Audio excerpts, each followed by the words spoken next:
my lane fast, call it high speed. I've been working hard, yeah, I've been working nightly. If you think you'll win, ha, not fucking likely. I be taking shots, yeah, cold-blooded, icy. Watching numbers grow is what I call sightseeing. In the front row, run it up when they hype me. The following grows, they know how to ignite me. Call me CEO, I've been running shit right, see.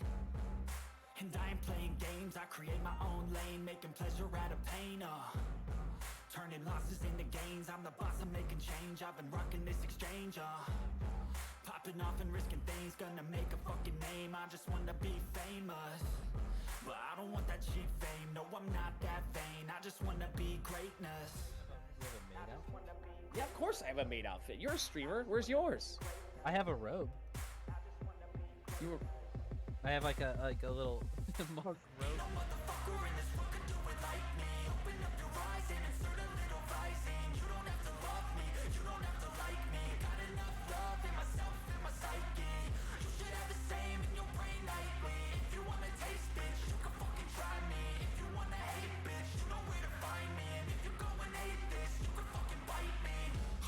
I'm going off every chance I get. I don't really take a loss, well, I'll admit. That's why I'll make it to the top, yeah, I commit. And no, I'm never getting lost, I get after it. Investing in my own stock, cause it's faster than any crypto. Hits go, let me spend everything that you see, something I invent. Oh shit. Yeah, I don't know. They recruited me, bro. I'm new. I'm new to the game. They just recruited me, dude. Sorry.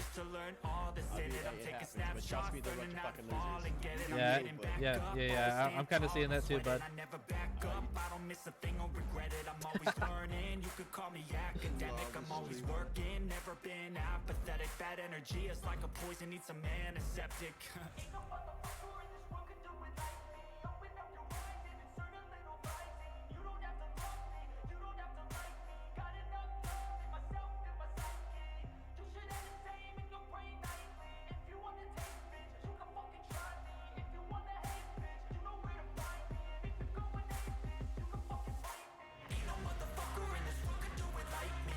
They're running. Push in, everybody, go.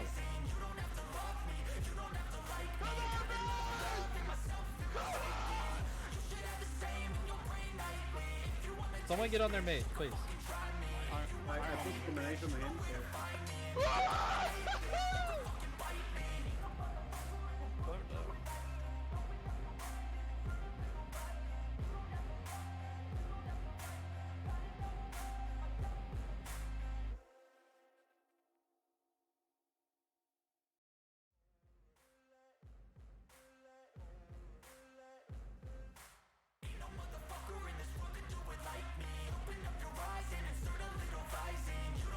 Handsome looking creep right there. Why me? Oh my God. I'll be cruising in my lane fast, call it high speed. I've been working hard, yeah, I've been working nightly. If you think you'll win, ha, not fucking likely. I be taking shots, yeah, cold-blooded, icy. Watching numbers grow is what I call sightseeing. In the front row, run it up when they hype me. The following grows, they know how to ignite me. Call me CEO, I've been running shit right, see. And I ain't playing games, I create my own lane, making pleasure out of pain, turning losses into gains, I'm the boss, I'm making change. I've been rocking this exchange, popping off and risking things, gonna make a fucking name. I just wanna be famous, but I don't want that cheap fame. No, I'm not that vain, I just wanna be greatness. Yeah, of course I have a maid outfit. You're a streamer. Where's yours? I have a robe. You were... I have like a little monk robe.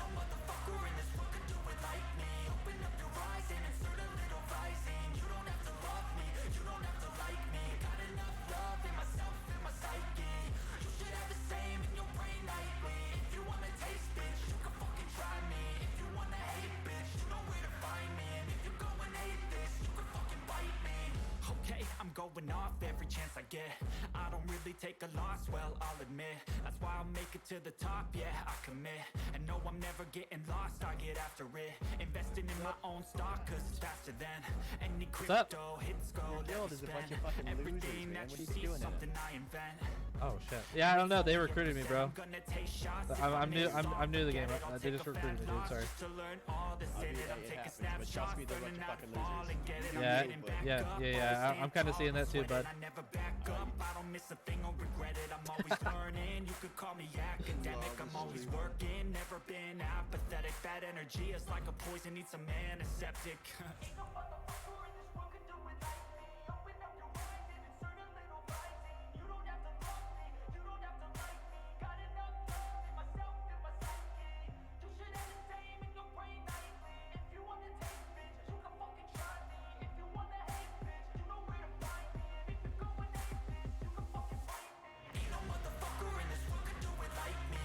They're running. Push in, everybody, go.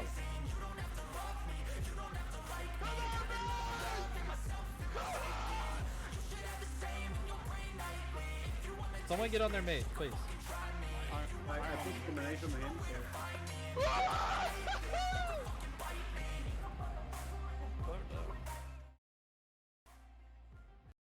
Alrighty. Hey guys, what's up, Robert? What's up, W?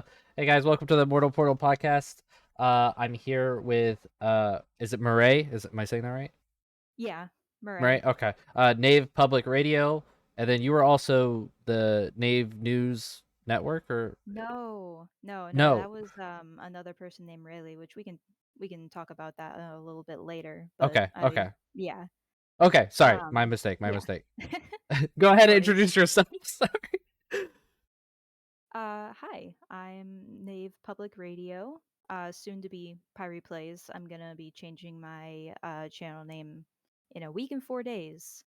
Um, but I'm primarily right now doing news and I guess news, politics, etc. within Mortal Online 2, and most of the other time just killing tagmatons. Really, Hell yeah. yeah, Magmatons are good, man. How much do you have, like, full wars with them now? yeah, yeah. Are you an Alvarin with the Clade buff for Oh yeah. butchery? So how Um, much Panzer Carapace do you exactly get from them per stack? I don't know if I have the butchery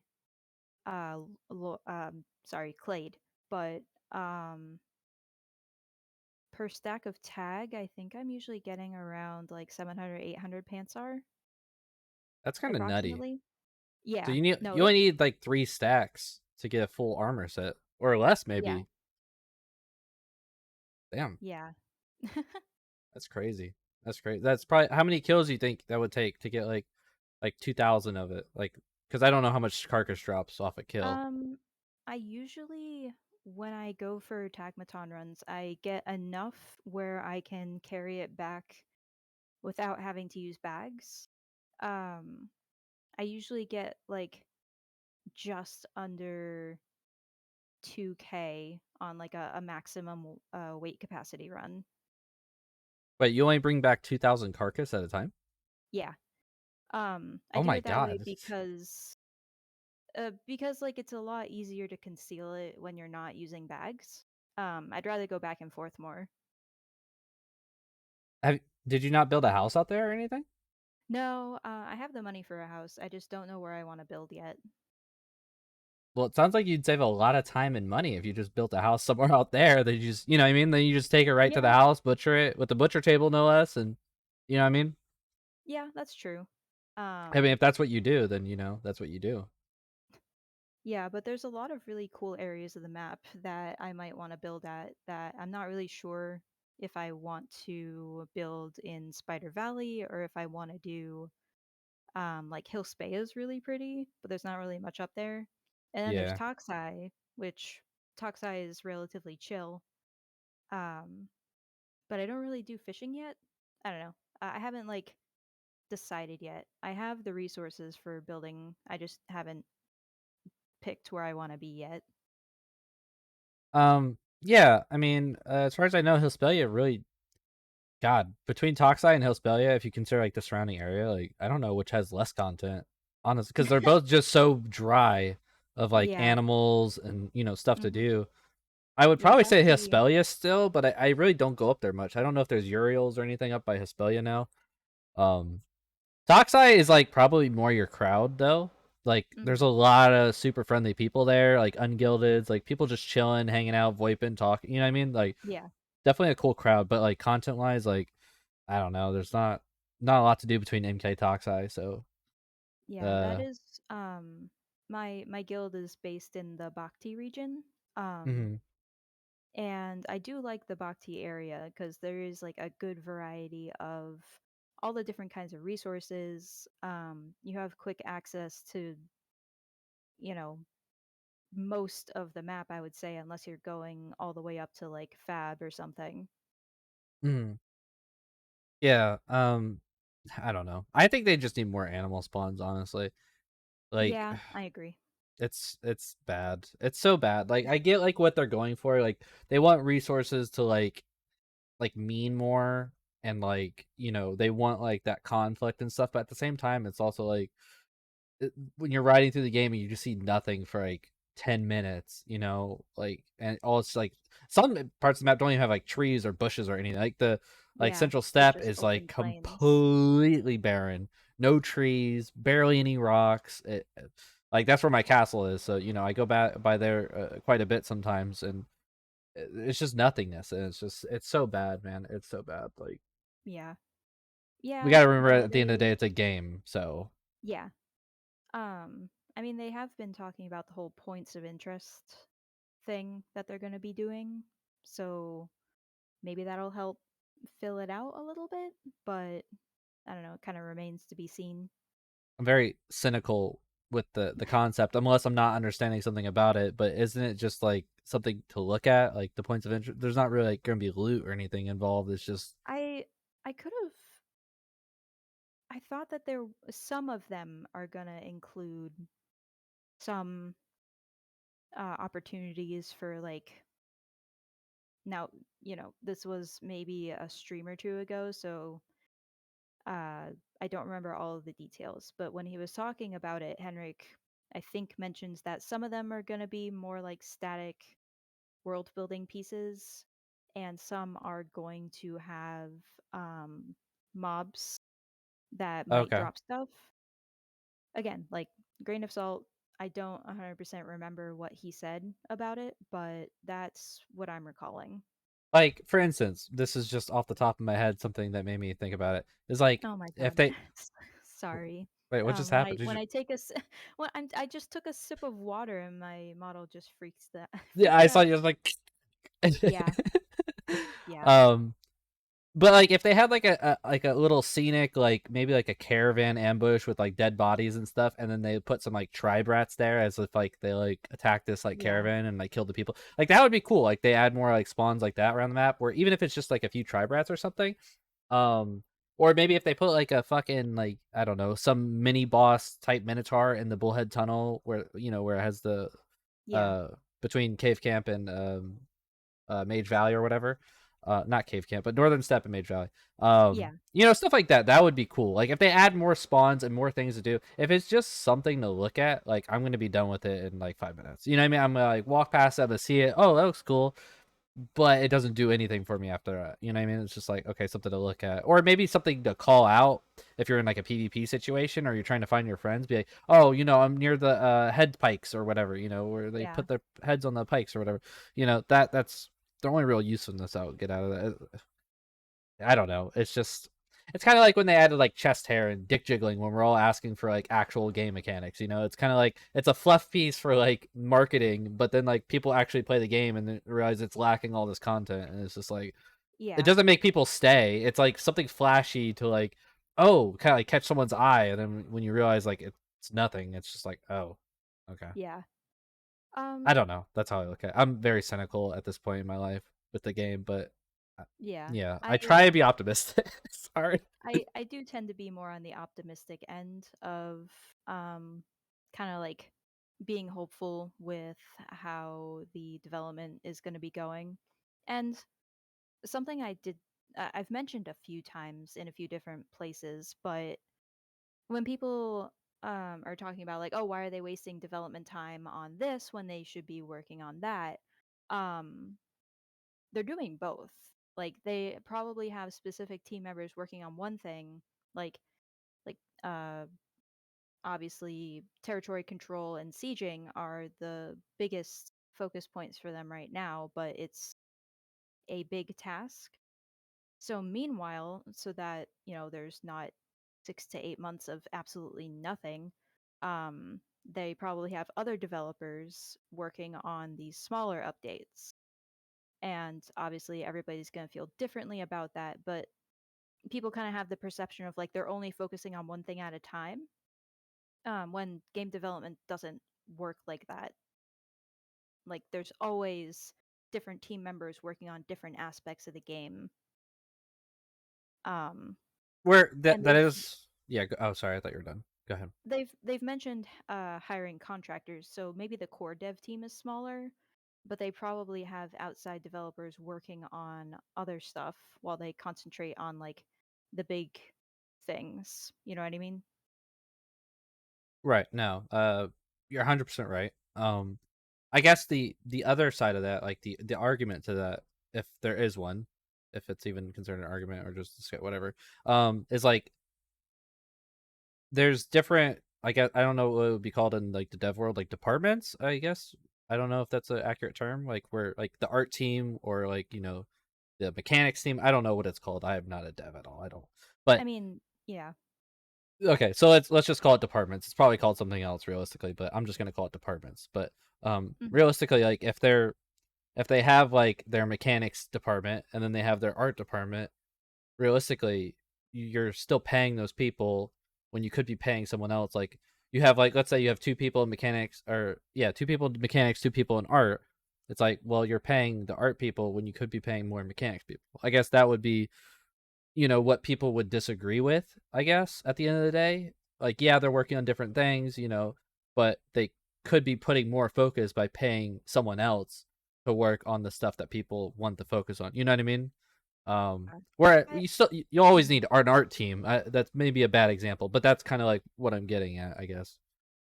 Yeah, I think that's sort of why they're utilizing contractors to be able to hot swap out team members, basically. Hmm. Um, because they have the core team that they probably, you know, there's in the game industry, there was like a terrible culture of like turn and burn for the longest time. That's kind of finally being rectified in the last few years of like, oh, this game is out. We're going to lay off the entire team and then hire people again when we're working on our next thing to like save money. And Sure. that's why, Yeah. the game industry has a terrible reputation for stability or lack thereof. Um, uh, so like that's kind of where contracting can fill that need of, oh, we need all of these engineering tasks, but we don't have the manpower. Let's hire this, outsourcing company to help us with it. Um, and I think that's mainly what they're doing. Like they need um they need people working on stuff that is going to be coming out in the future, as well as people who are going to be working on things coming out like in the near future. Hmm. Like in order to make sure that because they're planning on doing like consistent content updates, like every other week eventually. It's a little off right now, but if they are planning on having such a quick bi-weekly release schedule, they're going to need people working on things that are going to be coming out months in the future. So in order to make sure that things are ready to be released on a you know 2-week basis, you need that lead time on it, to make sure things aren't going to break when you when you launch every single patch, which is kind of what we've been dealing with at the moment. um Yeah. yeah. Yeah, I mean, I've been in the MO2 scene since October 2020 because that's when I started my guild. So it's pretty much as soon as I started the game, I had an old buddy from MO1 who doesn't. I haven't seen him forever now. Like I started the guild, and I haven't seen him since I started the guild. But anyways, he got me into the idea of starting a guild. So that's how I know when I started playing. Um, that was alpha back at the time, but it had probably already been going for like I want to say like 6 months or more. By the time I got into it, so I'm like almost 2 years in, and it's just like they are pretty consistent with their biweekly updates. I don't know how long they've been doing it, but been doing it for over a year at least now. And so yeah, obviously sometimes they're going to be late because they want to deliver um some form of quality, even though it's not usually like bug free. It was probably much worse when they delayed it than we know about. You know what I mean? Like, oh, it's making me crash every 5 minutes. Well, maybe before it was making you crash every 1 minute, for example, right? Like we can't know that because they're not putting out that type of content. You know what I mean? We're just we're just putting our trust in them essentially, I guess, as people who are not testers. Yeah. Um, and I think they do I hate on them all the time because I love the game so much and I get frustrated with it. But they do a really good job about being consistent with the biweekly updates, whether it's we get what was said was going to come or we just we get something else. But they give us content every 2 weeks, or they give us at least an update. I don't know about content exactly, but at least an update. Yeah. So they are very good about that. And even though I don't watch Henrik streams on Thursdays anymore, I'll like peek in. I can't sit there for the whole 3 hours or whatever anymore because Yeah. it's him repeating the same questions over and over, and it just irritates me. And I'd rather be doing something else personally. But I am Yeah. glad he's doing it because I don't know why, but it's for me. It's always like they've always been really bad at marketing the game. I don't know why that is. I don't know if they're actually trying either. Um, it's very confusing for me to figure out, but um, no, I think I like the game's progress overall, and I think there are areas they could improve on, especially with the marketing too. But yeah, for sure. I think they've put like a halt on marketing of any type right now because they're Henry keeps mentioning the Epic Games launch. Um, so they may not be marketing very um aggressively right now because they're kind of working towards that and trying to get these quality of life updates out, adding more content. I mean, nobody knows when the Epic Games Store launch is going to happen, mhm. but since they're going to be upgrading to Unreal 5 and they're going to be, probably one of the first Unreal 5 games to come out if they do it in the next 6 months to a year, because a lot of games that will be utilizing Unreal 5 to like an impressive degree are going to take years to develop if teams haven't already been using the preview versions. So they're going to be billing themselves on that and utilizing a lot of those improvements. So an Epic Games launch, I'm assuming that they're going to wait until they're ready with the Unreal 5 version to launch on Epic Games, but I could be wrong. That's my assumption. Um, because it seems like they are in communication with Epic to some degree about Unreal 5, which is why they were so confident that they were going to be doing that switch in the first place. Mhm. So I. And also, like, this game is just weird. Like, it's a weird game in the genre, for sure. Like, there aren't very many MMOs that are similar to what Mortal Online is doing. Um, Mostly because full loot open world PvP is something that is a little bit of a hard sell for a lot of people. Oh, you could die at any time and lose all of your stuff. Like a lot of people like I my husband will listen to me playing all the time and he'll be like, "Oh, how many times has your horse died?" It's like, I'm on like the 30th at this point." It's Yeah. like he likes watching me play, but he wouldn't play himself because it's just not his kind of thing. And I feel like it's unique in that way, so it's a little bit hard. It's a little bit of a hard sell for a lot of people. Give me 1 second. You can keep Yeah. going. um, but yeah, as far as like marketing, um, I feel like it's a little bit of an oddball to sell. You're like the audience that they're looking for already knows about it because they were probably already playing Mortal Online 1. So in order to draw new players, I'm not really sure how they're going to angle it. Right. Because the crowd that was playing Mortal Online 1 and was playing Ultima Online before then, games are just different now. Um, Gamers are used to different kinds of games now. So in order to attract a new, probably younger audience, people who are used to things like, I mean, I hate to say Fortnite, but Fortnite, and modern MMOs, it I'm not sure how they're gonna angle it, I guess, or like what the best way to angle it would be. Well, we have some similar games where not like massive multiplayer online with like 1,200 people, but like with the essence of like you can lose everything at any given moment, kind of like Rust, where at any moment someone can come and C4 or rocket raid your base or whatever, and you just lost Yeah, everything. It's like, okay, I've been grinding for a week, now what? Um, but also with Rust is like a lot of servers wipe like weekly, bi-weekly because like of the constant like, oh, I just lost everything mentality, and people will leave, and then they'll just go find a new freshly wiped server to play on and start over. And it's a yeah, constant, like, I love Rust, but like I get burnt out so quick because I'm constantly like starting over or whatever, you know what I mean? Um but yeah, I mean, like it's definitely unique because like there is no wiping. So like when you do yeah, get reset, like let's say like you have a castle and you get sieged and you like lost like so much investment.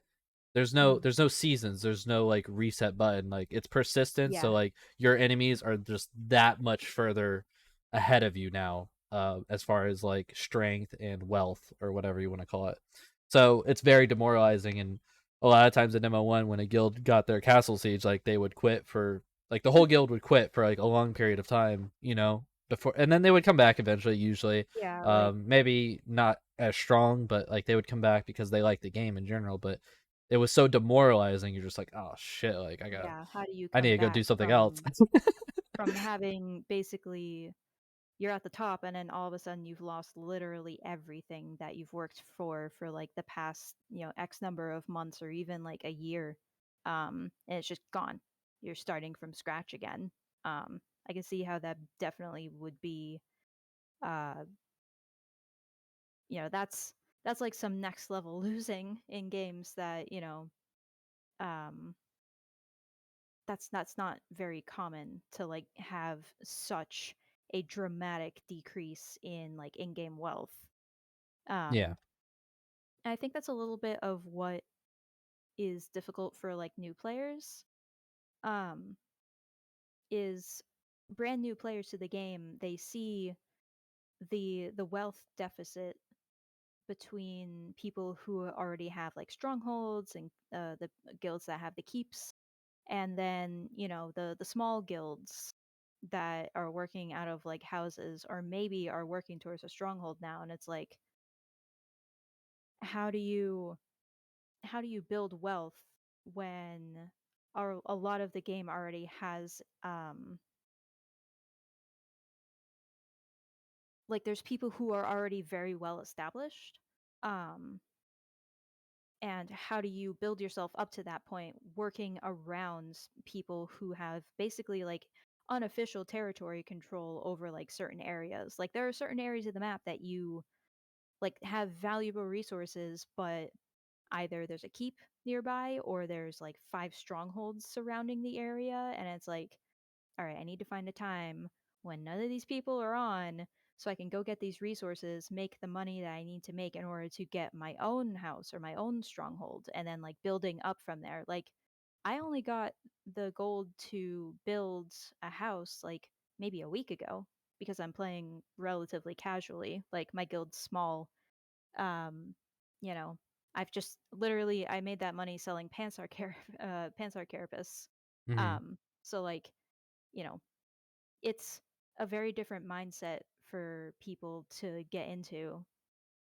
Um, it's again like it's a very old game style.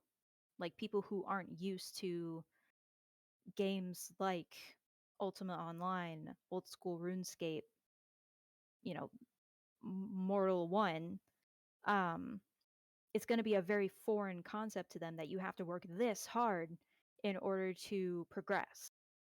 Um, and also the fact that you can't solo for the most part. You have to be in a guild. Like that's also a weird concept for people that you can't just, lone ranger your way, at least not very easily. Like it would be extremely hard if you aren't in any kind of guild at all, even like just a small guild for like, information or backup or what have you.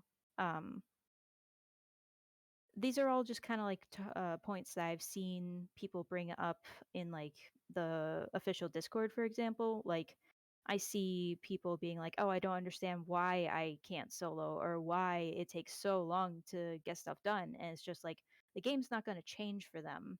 They have to Mhm.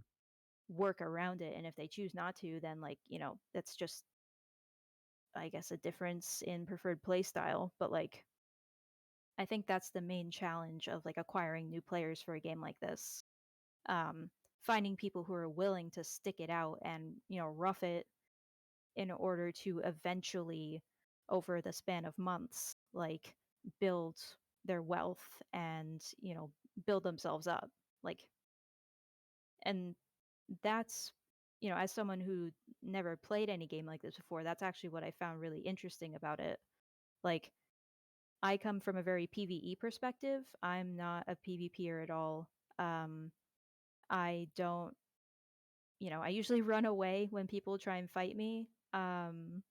And I came directly from Skyrim to this. I was playing Skyrim like obsessively, and I was like, oh, this is kind of what I'm looking for in terms of like discovering.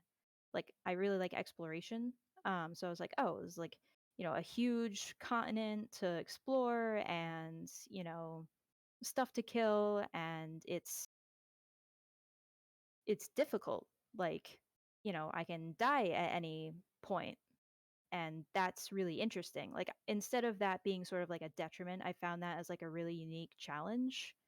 Um, and obviously not everybody is gonna have that perspective. Yeah, no, it's funny you brought up Skyrim because I actually made a Mortal 9 trailer, and I put the Skyrim theme song on it. And I'm like, oh man, maybe she saw my trailer. But no, I know No, you did it. I I I don't know. even know I don't even know how I found this game, honestly. Like, I don't Steam, maybe? remember how. Yeah, like I think it randomly got brought up on Steam. Hmm. Um Their and single best marketing move. yeah, yeah, for sure. So I mean, like, well, first of all, what's up, Caps? I saw you in chat. Um, I did want to kind of read the chat a little bit. Diff wanted me to Yeah. ask you if you had any Rubers, by the way. No, no Rubers. At first, I thought he said Rubens. And I don't know if you're familiar with Rubens, like that currency, but and then I No. realized what he was talking about when he said it. Yeah. But and then you were talking about how the game isn't soloable, and Demon Man said the game is soloable, but it takes a lot of time to learn, get good at that. You also Yeah. can't solo certain bosses, etc. You just need to accept that. Well, I mean, I guess it stands at like if there's like, at what point do we say like if you can't do X, Y, Z, A, B, C, D, E, F, G, I mean, like if you can't do all these things, at what point do we consider the game not soloable?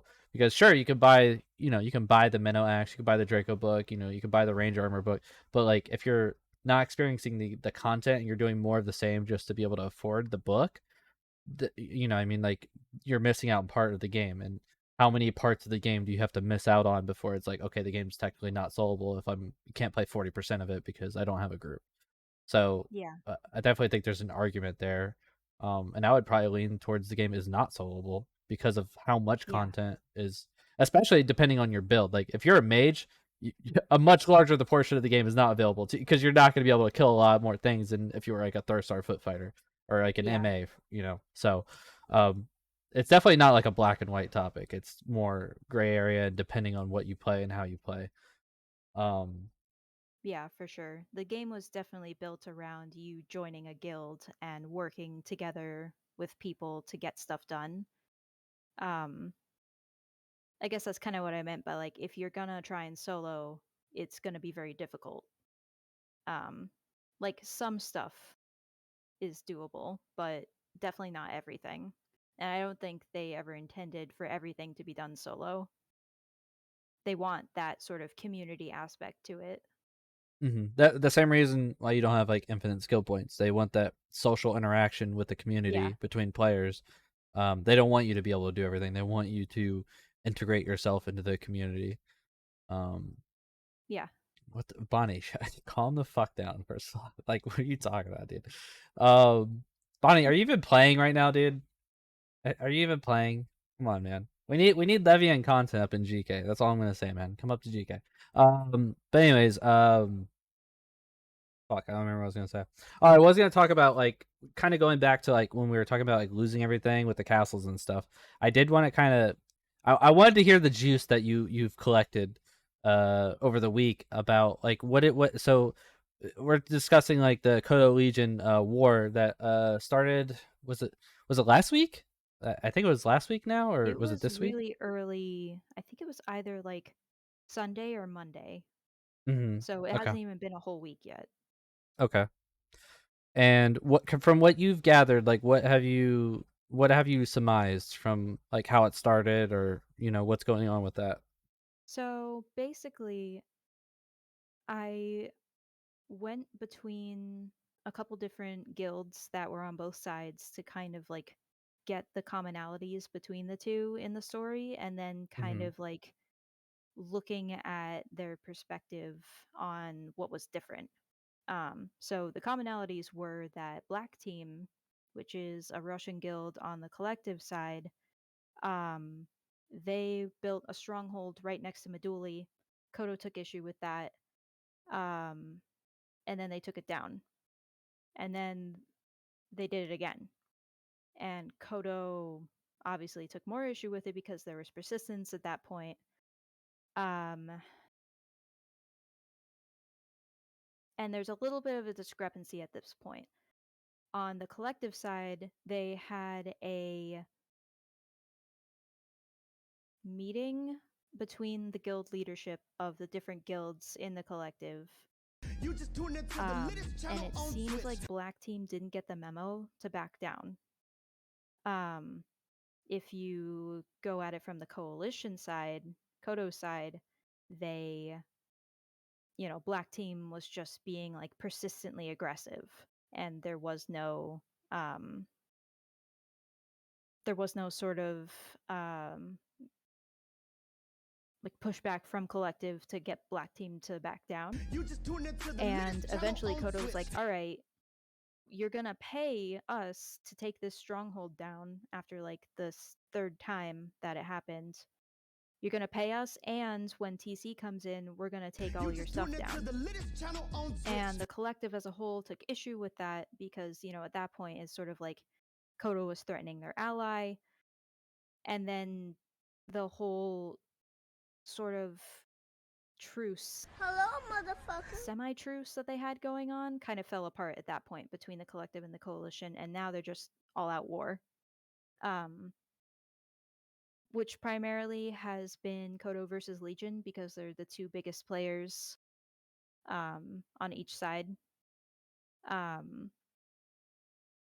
And primarily a lot of the fighting has been in Spider Valley, like in Spider Valley and outside of Vada, like on that end of the map.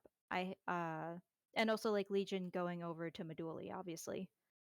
Um, but yeah, that is the grand summary that I have.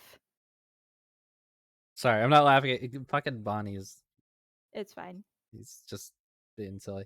No, yeah, I think that's a pretty good summary from what I've seen as well. Um It's kind of weird. I mean, don't get me wrong. I'm totally happy with their decision, but like right after they declared the war, I have noticed that Legion moved up to Gulkor, and they even built a stronghold in the Yeah. far northeast corner of the map. Um, I mean, that could have been their plan for months or whatever. You know what I mean? Like, but at the same time, like Yeah. very weird timing, I guess you would say, once you start a war that you built a stronghold and now you have like some amount of members, even if it's a small amount, dedicated to that like opposite end of the map, I guess. But yeah, it definitely seems like Kodo is pushing what I consider to be like their strength right now. And from what I can tell, it's mostly just Kodo in these fights. Like from Artisans has been helping them a lot, actually. okay, so maybe Kodo and Artisans, and then it's just like pretty much the entire Legion Alliance. I feel like for the most part. I mean, I guess I haven't seen like Sons of Myrrh or um I don't know. I don't want to call out names. Actually, I feel like that's gonna people are gonna be insulted. It's like, no, I was there, dude. But yeah, I don't know. It seems Yeah. like mostly Kodo, maybe Artisans versus like the Legion Alliance, like towards the Legion borders, if you would call it that, I guess. But I think Spider Valley was always, no matter what, going to be contested as hell because Yeah. the Old Guard Castle is like right there. Um, but they're not like super active as far as I can tell. As like they used to be a much bigger guild. I think they're kind of smaller nowadays, you know, with the game being what it is and stuff. So I know Brigands has a stronghold there. They're a pretty big guild nowadays, I think. Yeah. Like probably I like 40 to was 60 actives probably. on Thursday. I was hanging out at Brigand's stronghold, watching a couple of the skirmishes going on. Um, there, Kodo wasn't there when I got there. It wound up being primarily headhunters was popping in. Content showed up randomly, but that was unrelated. Um, it was mainly just like small groups of headhunters, which is one of the. I mean, I wouldn't. They're not a rat guild because they're technically in the alliance, but they're one of the rattier guilds in the coalition. Um, Who is it? Sorry, Headhunters? Is that what you're talking about? headhunters. Yeah. Oh, I didn't even know they were in the coalition. As far as I know, they technically are, but it might be a loose affiliation. Hmm. Um, but yeah, they were attacking a lot while I was there. Um, I'm trying to think if there's anyone else. It wasn't like big battles that were happening. It was small groups. Like how big a So, groups? Who are we talking? Numbers, roughly. um, generally speaking, somewhere between 5 and 10. There were a couple of different waves. Headhunters Okay. or Rats and New Coalition Edition. Um, yeah, sorry, I'm just reading chat. I saw Rack. He's one of the leaders of Brigands. Hmm. Um, yeah. As far as the whole Gull Core thing, um, I don't have any intel on that, but just like I feel like the whole black team stronghold thing wasn't like a split second decision. You don't just plop down a stronghold at the drop of a hat. Like that's a pretty big investment even for a guild with resources. So I would be inclined to think that they've been planning that and it was just like weird timing. But I don't really have anything to go on other than like the fact that it does take a lot of resources to put down a stronghold and you don't just throw those kind of resources out on a whim, you know. No, for sure. Um, I mean, do you fight Kodo at all, or do they leave you alone, or how does that work? um I'm not I don't think enough people know who I am yet to like know that I'm kind of working in like a war correspondent capacity when it comes Hmm. to this kind of stuff. Um so people generally speaking like they will attack me. I'm familiar with brigands because I spend a lot of time in Spider Valley and they're in Bhakti a lot. So that's why they were kind of like okay with me like using like being in their stronghold to like kind of observe what was going on. Um, but like headhunters, for example, they were just attacking me. Like they would sometimes stop when I would like VoIP out like war correspondent, war correspondent. Um, like sometimes they would leave me alone and sometimes they wouldn't. So it's kind of like I don't have that. Like I'm not, I guess, well known enough to like kind of have that. Um, what's the Cool. word? Yeah, I don't have enough pull Rep. yet. Which yeah, reputation. Like yeah. So it's a process. I'm working on it. I'm trying to get more contacts with more of the bigger guilds to kind of like put myself out there and be like, hey, like this is what I'm doing. This is what I'm planning on doing. You know, it. I haven't really asked anybody to not attack me yet, but I feel like eventually enough people will like see me around at these big battles, hopefully, and be like, oh, she's not part of it. Like my goal is true neutrality when it comes to um when I'm doing the Knave public radio bit. If I'm like covering battles that are going on or covering, war stuff, like I have no stance. I have no side that I take. Hmm. Obviously I have friends I may have friends on one side or another, but that's completely separate. You know what I mean? Yeah, for sure. Yeah. Okay. And I mean, so you basically would you have an unbiased opinion about the situation, then would you say, or Yeah. Um it's personally, I feel like there was a little bit of a miscommunication just based on what I've heard back and forth. Obviously, like the people I talked to on the coalition side were like, no, Black Team definitely knew what they were doing. They knew that they weren't supposed to be building their stronghold there, blah, blah, blah. But I feel like there may have been a miscommunication on the other side where Black Team didn't get the memo to stand down. Um, and it may have been a time zone thing, like maybe like they just didn't get the memo because of like English as second language thing. You know what I mean? Because they're primarily Russian speaking.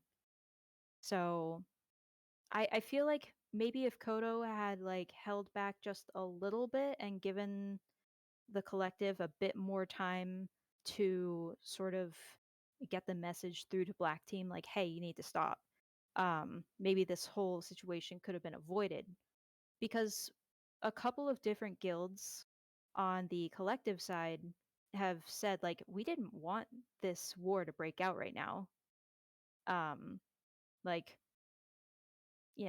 people probably weren't prepared. You know what I mean? Um, so that's kind of the vibe that I was picking up.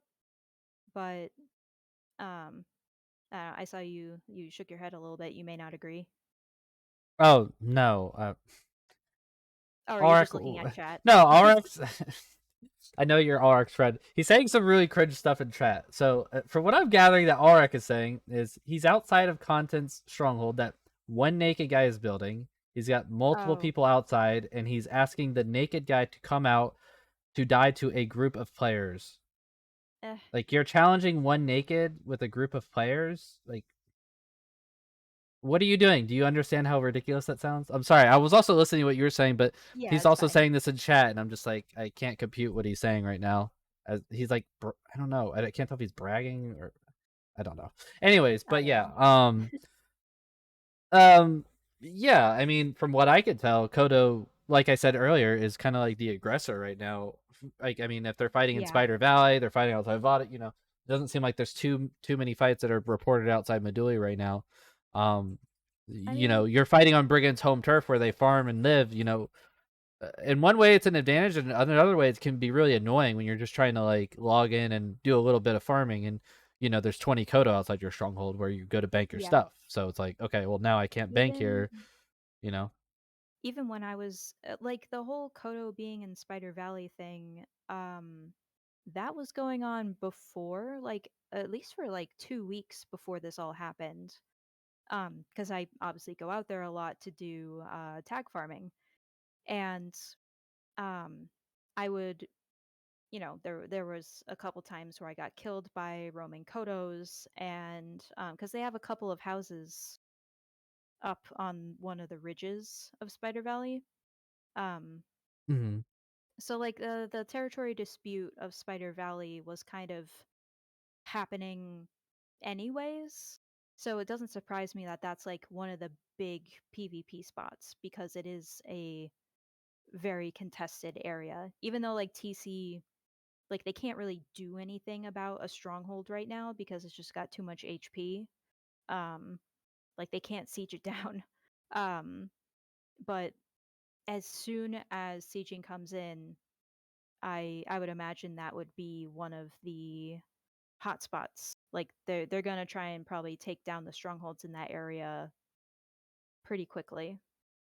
I mean, Yeah. obviously people are gonna be going for keeps first, but you know, I mean, they might Spider not. Valley, yeah. Who knows? They might not. If like, for example, like let's say you have a castle, but it's in like an area you don't even really operate out of, versus a stronghold where their whole guild operates.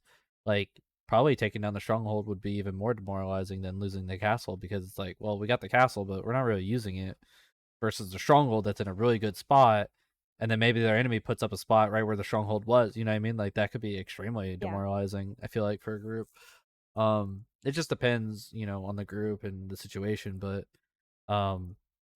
yeah, I don't know, man. Like it like, from your opinion, from what you've seen, like the battles, etc., who do you feel like is winning currently so far this week, I guess? Like Um, battles and like loot, and you know what I mean, like the wealth transferred between the two. I would say like at the moment it's kind of hard to call because a lot of the times people will say like, "Oh, we won," when they like objectively didn't. Like there's a lot of sort of um boasting that like, "Oh, well we won that conflict because we lost less people." Yeah, but you ran back into your stronghold. Like that's why you lost less people. You know what I mean? Right. It's kind of hard to like make those calls so far. I would say probably from a pure numbers perspective, Kodo has the advantage right now in terms of number of skirmishes that they've won. Um, whether or not that's translating to like an overall victory count for them, I'm not sure. Unfortunately, a lot of these battles happen either while I'm at work or while I'm sleeping. Um, man, like people just keep the weirdest hours in this game. Like, Yeah, I'll be at um, work. It'll be like 2 p.m. on a Tuesday, and there's like 15 yeah, people in comms. I'm like, how are you guys yeah. playing right now, dude? I don't Um, know. so I would say so far Kodo has a little bit of an advantage.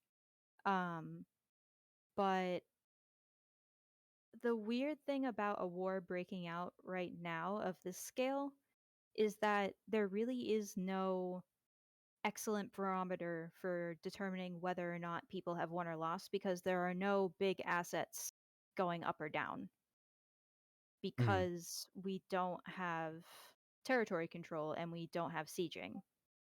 There's no Right. good way to like you can determine it by loot, but that's kind of a hearsay problem at that point because people could say, "Oh, well, I got like 20 full Panzer sets off of Kodo from like these two or three skirmishes." But like, did they actually, or are they just, embellishing a little bit? Right. I caught a fish and it was this big, like that kind of deal. Mhm. um, it's really hard to keep track of right now because you know it's just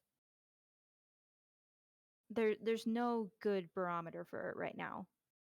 So you kind of have to rely on what people are saying, watching VODs.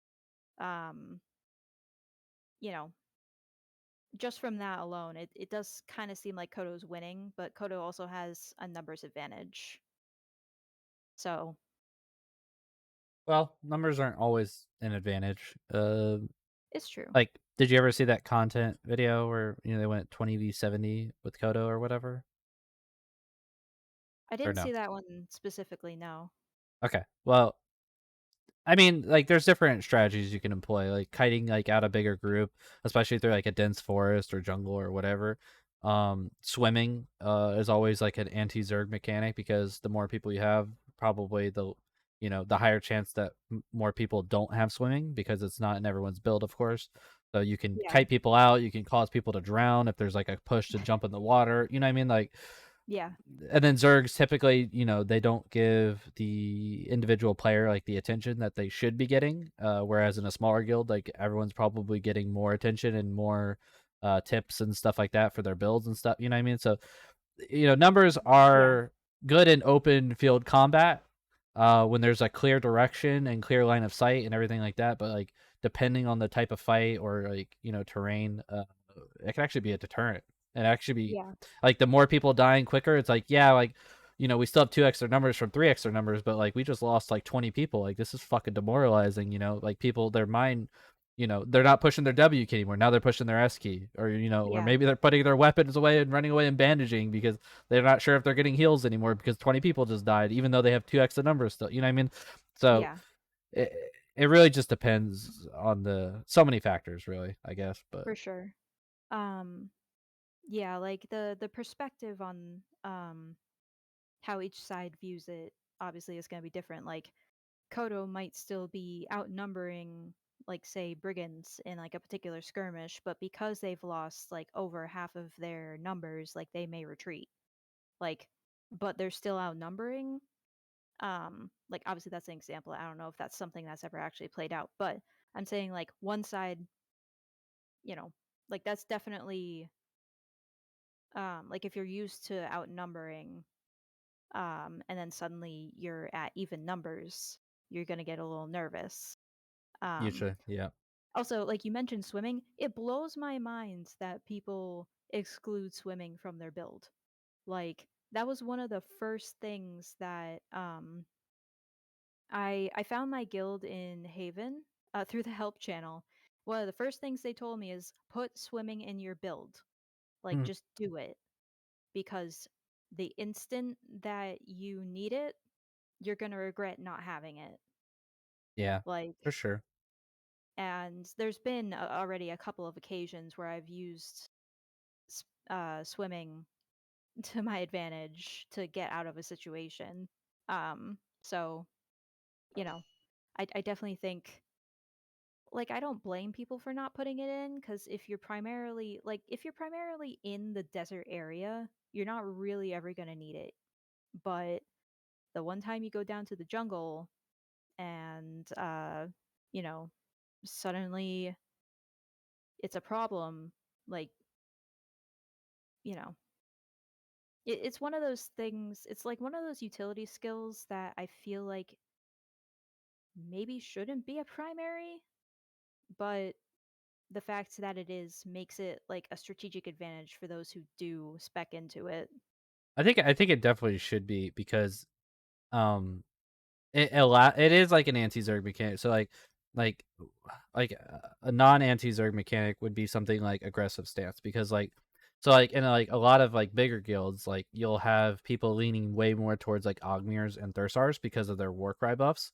Um Yeah. it's like if you have like a bunch of Thursars and like like a big front line, like you're just maximizing like your ability to push in and like stuff like that. And the same with an Ogmir, like whether it's like pushing in or pulling back, but like those like are like combat multipliers like that goes against numbers. But like swimming is like that's not like a combat multiplier per se because like it doesn't like transfer to other players around you or anything like that. But it could also Yeah. be a way to combat these players who are picking up like aggressive stance, defensive stance versus swimming. So I actually really like that it's a primary skill. I wouldn't want it to see it go to a secondary where everyone fucking has it and it just means nothing anymore. You know what I mean? Yeah, But that's true. um, so a joke I thought of completely on my own. It's like why spend points on swimming when drowning is free? You know, Yeah. right? Good joke.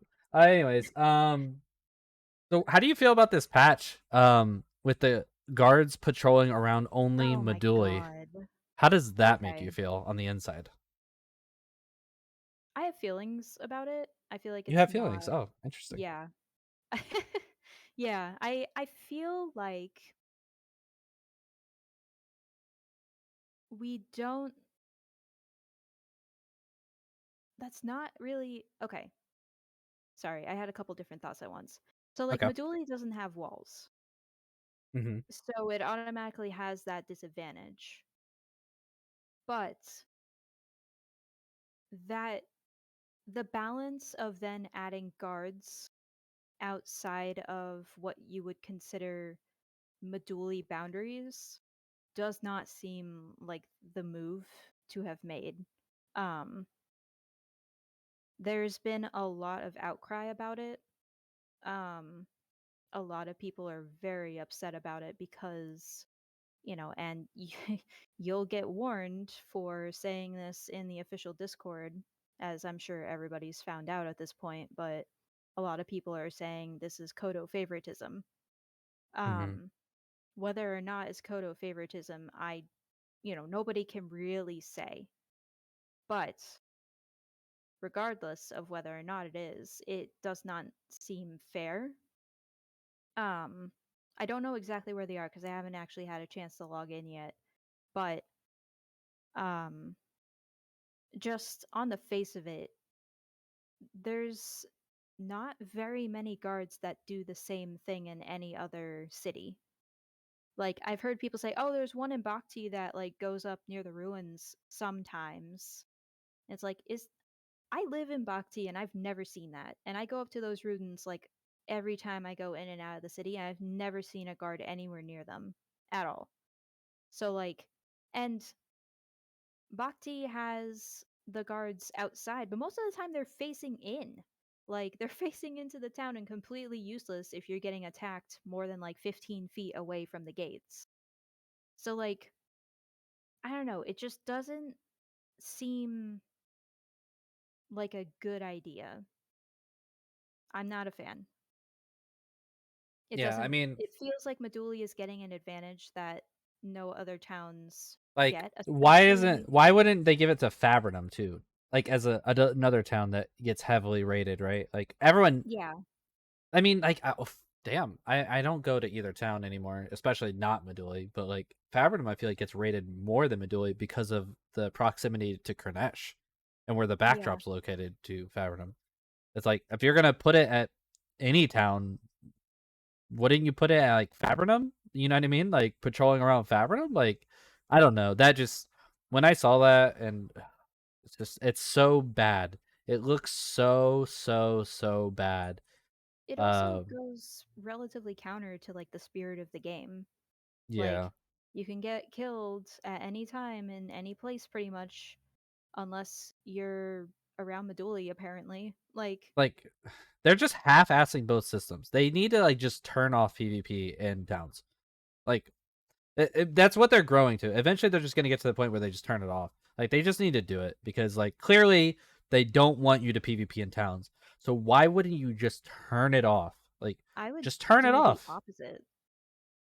What do I you would mean you actually would? do the opposite and I would get rid of guards. Right, but that's not what they're trying to do, right? They're only adding more guards. They removed Red Priest, they added more guards, they put lictors in. You know what I mean? Like It is you can tell weird. the direction that they're going, and the Yeah. direction that they're going is they don't want you to PvP in town.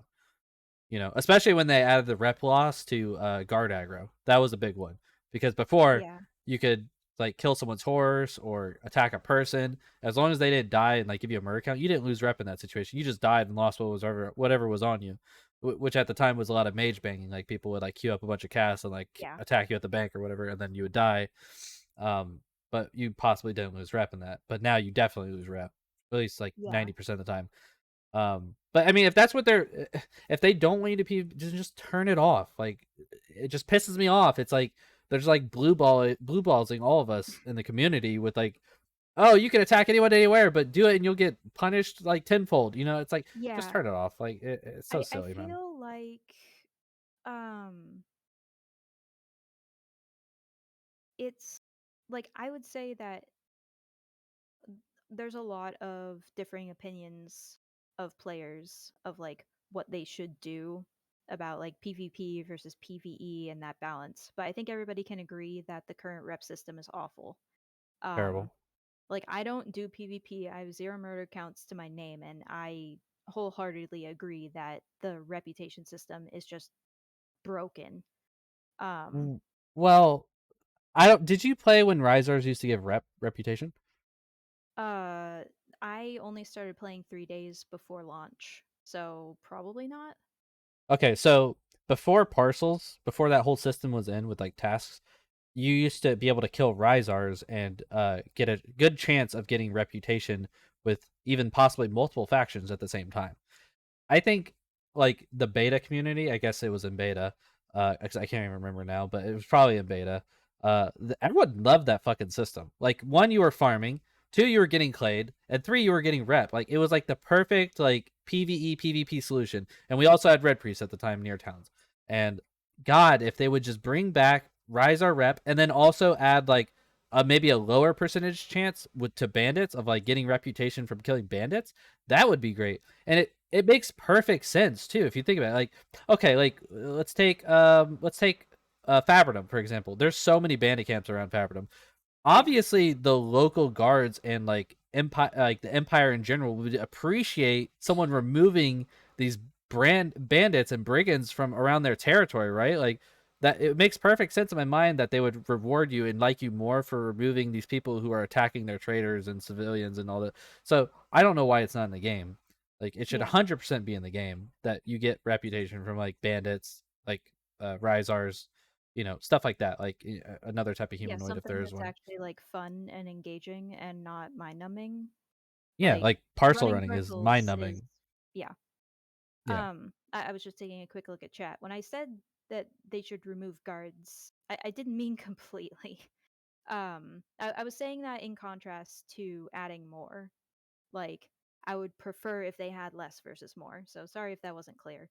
Um, Yeah, if I get to choose like, one of them, you mean? yeah, sorry, Okay. that's what I meant. I didn't mean no guards at all. Obviously, that's also not That a would kill move. the game. Like that Yeah, would yeah, the game would be exactly. dead. But Yeah, no, because, then you would get in and you just get, spawn well, camped out of Haven, and that'd be the end of it for a lot of people. I mean if we had like fully functional player built towns where like you could like purchase every vendor type, every library, Mhm. whatever, and put it in your own town, it would still kill the game off quite a bit because it would be such a fucking hurdle to get to that point, or you'd be forced to do like a big guild at that point. But Yeah, that would at least you would have the option. Right now, if they just turn off guards, like the game would just die. Like yeah. you'd Um, you'd be left with like the sweatiest PvPers and the griefers, and that would be like nobody else would yeah. play. Um, yeah, I agree. I am really looking forward to like fully built out player towns with all of the amenities of the like current NPC towns. I feel like at that point, like, the game will be more balanced because then you'll have fully functioning towns that people will actually go to that red players and blue players will be able to go to. Like, because right now it's kind of split. Like, you're a red player and you go to Kranesh, and you're a blue player and you go to all the NPC towns. Um, and like the player towns will be a nice in between, Mhm. especially if they make the guards, like the NPC guards that I'm assuming you'll be able to you know, have, I guess, like rules of like, yeah, you're not allowed to attack people, but they're not going to automatically attack criminals. You know what I mean? I have no idea how they're planning on doing it. I also don't know how it worked in Mo 1. Um, but then again, in Mo 1, they had walls, which they have said is not happening, which good. Um, yeah, it'll be interesting to see how like the fully functioning player towns will work. I think it'll be better um, than forcing people to go to the NPC towns.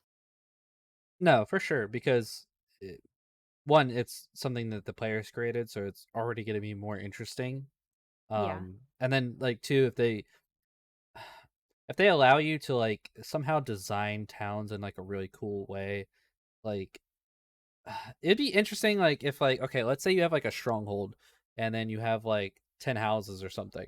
It'd be cool if there was like some sort of like blueprint planner you could buy where if like none of the houses or anything have been damaged in like let's say a week or 2 weeks, so it can't be abused, like they can't rearrange shit when they're under attack. But like if something hasn't been damaged in like a week or two, they could like actually like move the houses and like build their town layout Oh, like like or redesign it. arrangement?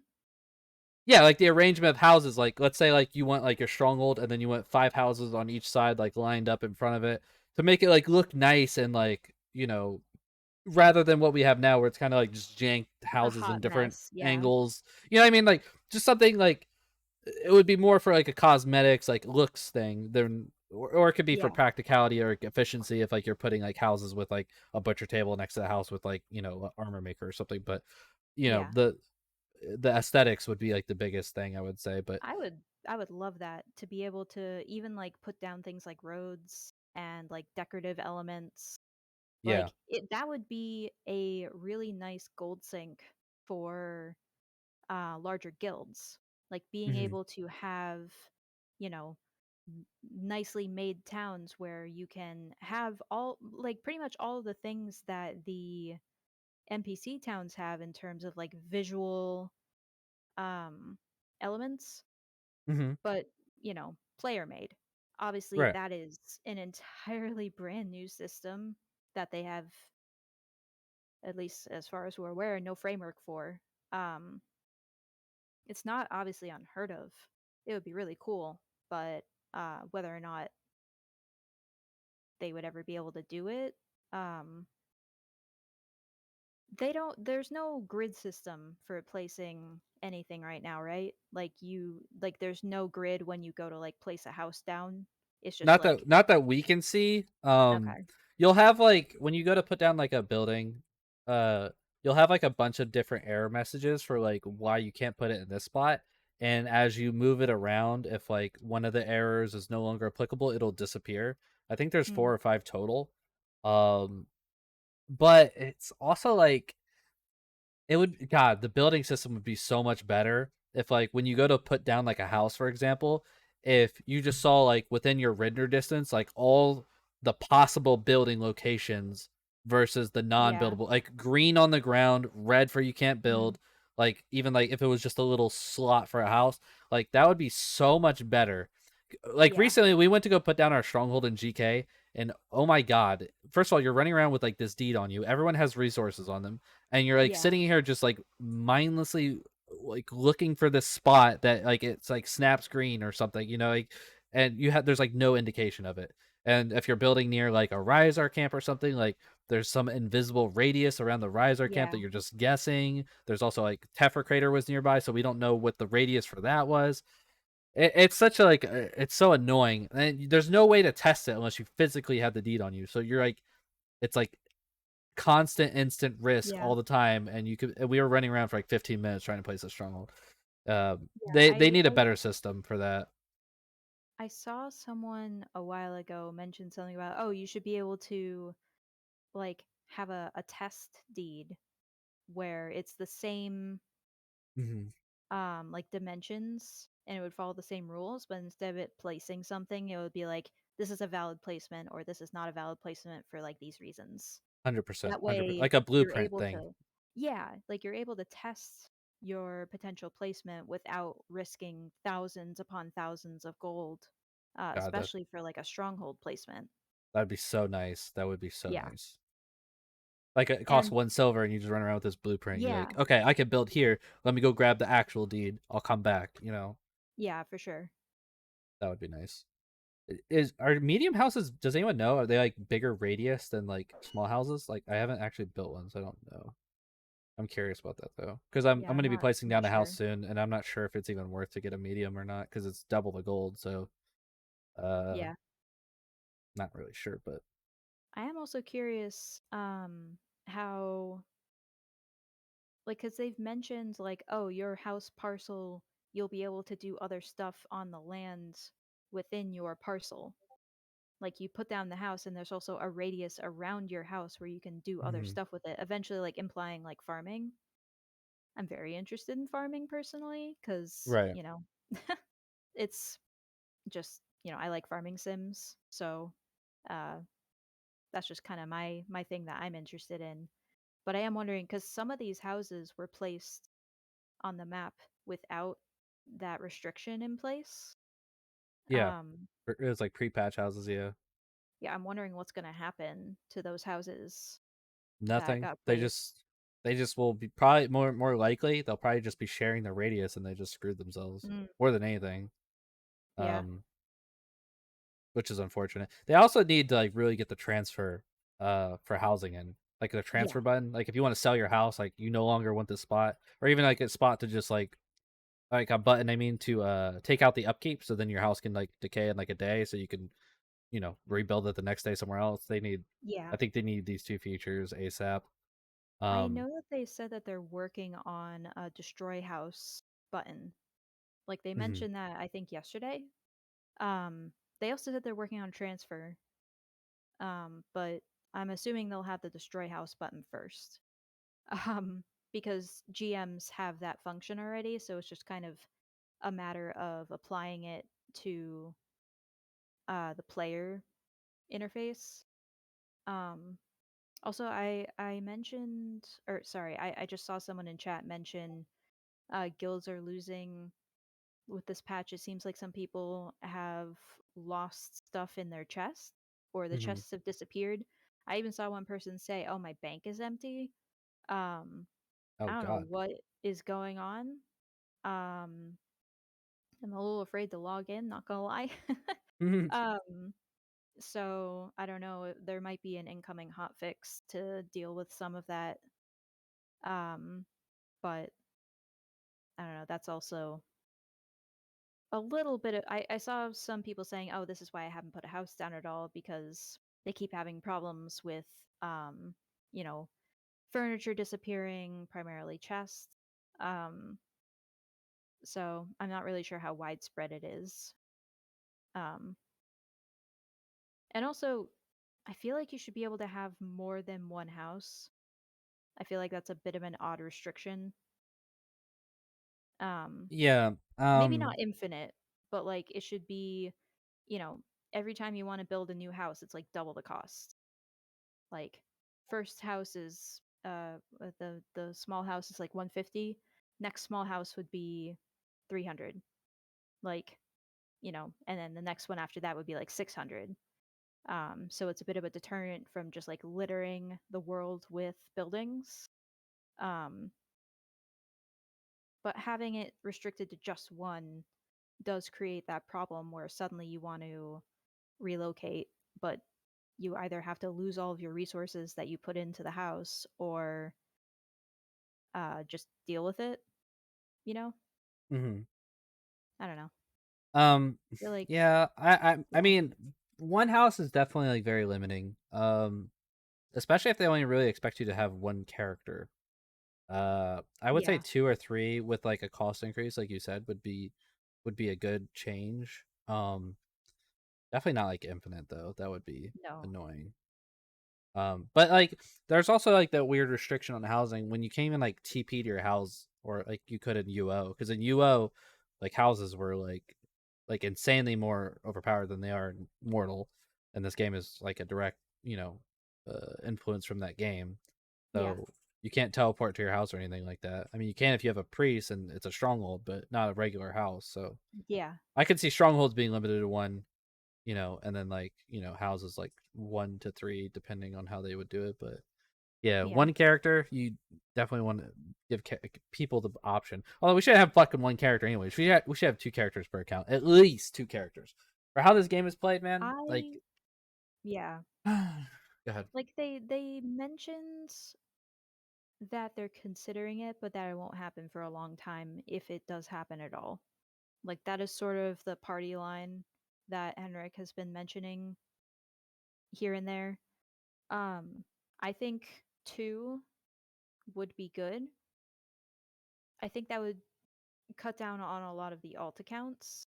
Hmm. Like I only have one account. I am not gonna bother with an alt account or anything like that, just because like uh that's a little too hardcore for me.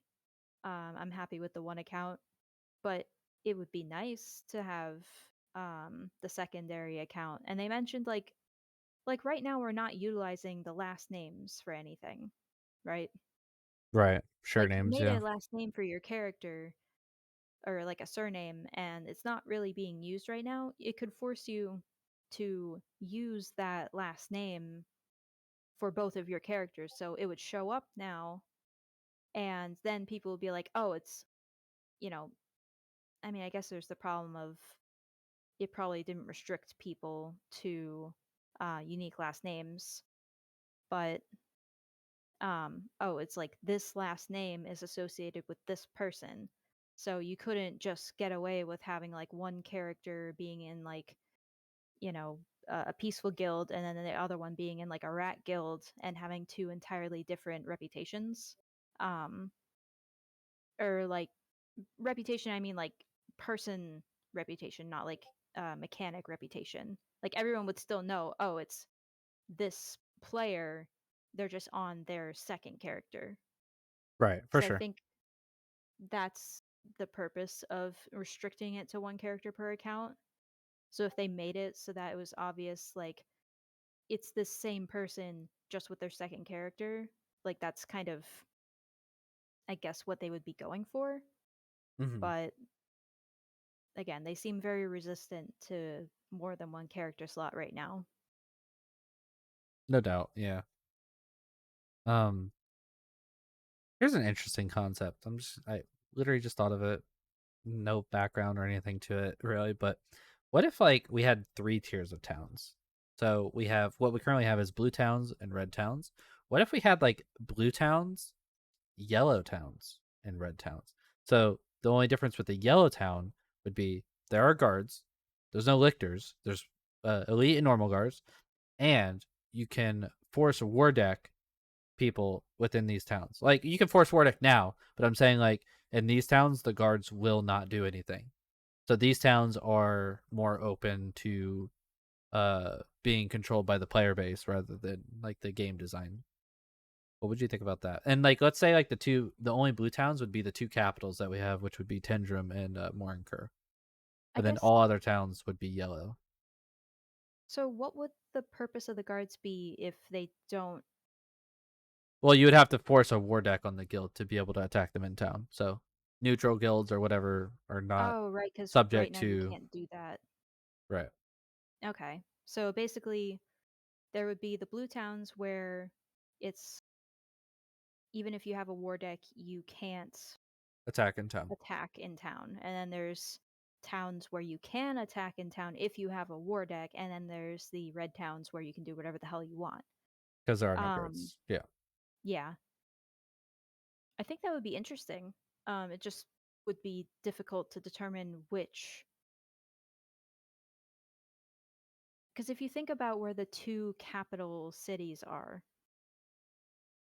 the Tindrum, I feel like not many people actually live in Tindrum. Hmm. Like most people in the north live in Fabrinum if they're blue and Kranesh if they're red. And in the south, I feel like most people live in Bhakti. Um, and I would say probably Jungle Camp if they're red. No, not MK if they're seems red. Jungle Camp isn't a red priest. I don't think anybody lives in Jungle Camp unless they're blue because they can't even spawn there. Jungle Camp isn't a red priest anymore. No. Jungle Camp and Cave Camp got turned to a blue priest a little while ago. I mean, that goes to show how much I go to the camps.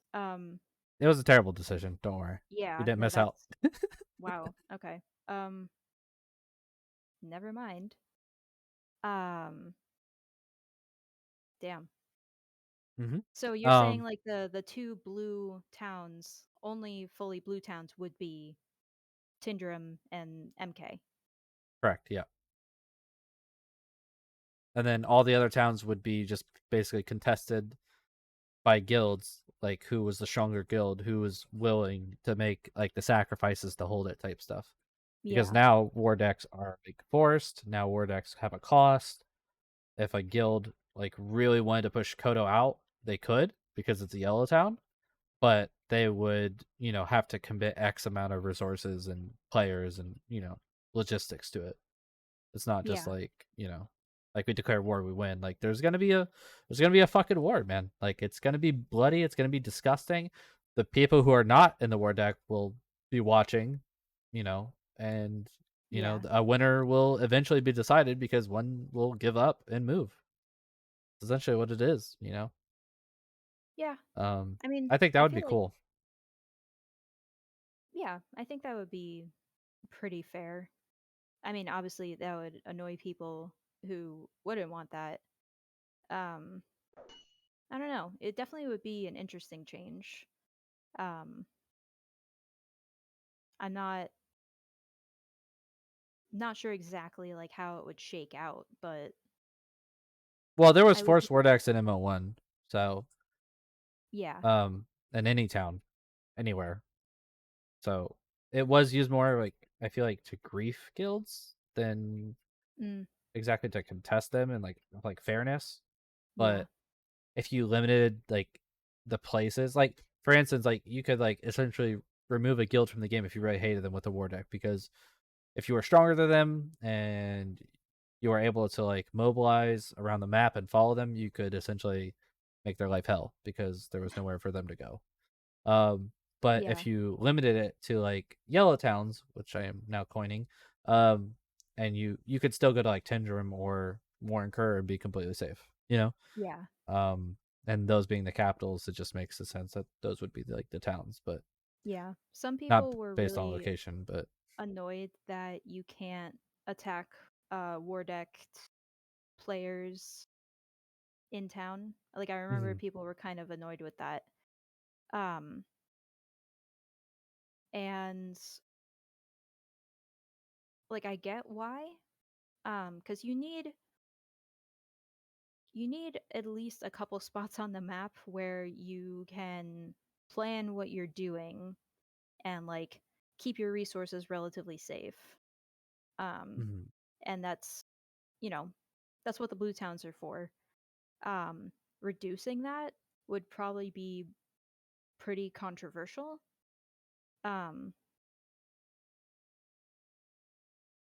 but it'd be an interesting change. I think it would be interesting to see how it shakes out. I would not be necessarily happy to like see Bhakti become that, for example, um, because um, that's where I usually live, and if my guild somehow got forced into a war deck, and then suddenly people can just attack me on a whim, I probably wouldn't be too happy with that. But I guess that's sort of it's definitely an interesting thought. I'm just not sure exactly how it would work, or if it would be entirely fair to like say the smaller guilds who wouldn't necessarily be able to fight back as strongly.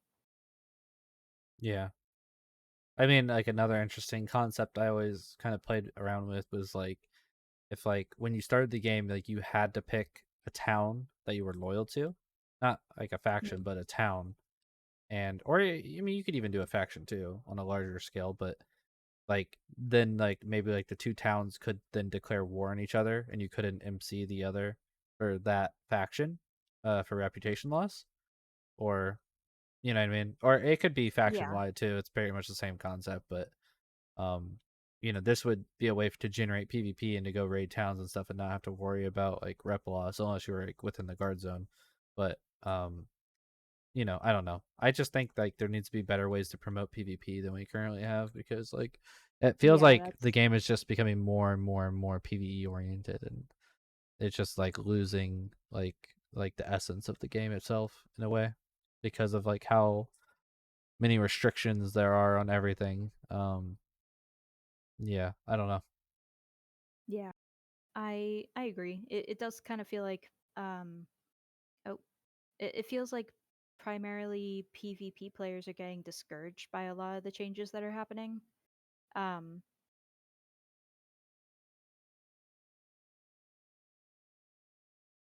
it's possible that maybe Starval is trying to attract more of a PvE crowd with some of these changes, Hmm. like kind of making it easier to not be PvP or to not have PvP being your primary focus, but it's not really making anyone happy. Yeah, it's like Like, half-ass systems. Is what I said yeah, earlier. Yeah. yeah, instead of tuning down the PvP, it should be tuning up the PvP and also tuning up the PvE. Wait, did I say PvE twice? No, you said PvP and PvE. You're good. Okay, sorry. No, you're Tuning good. both of them up at the same time, Hmm. at the same pace, and not necessarily creating more restrictions on like one versus the other. I don't know. It's hard to balance these sorts of games. It's hard to make everyone happy. There's always going to be one side or the other that feels like they're getting the short end of the stick. Um, Right. I would say, like, objectively speaking, PvP is getting the short end of the stick um, right now, and hopefully that will change. But I don't know. It's not it's not an easy problem to solve, but I feel like um, the majority of people are not happy with how it's going right now. Um, Sneaky Poker wants to know what's going to happen with the future of Nave Public Radio. Like, what can we expect? Oh, okay.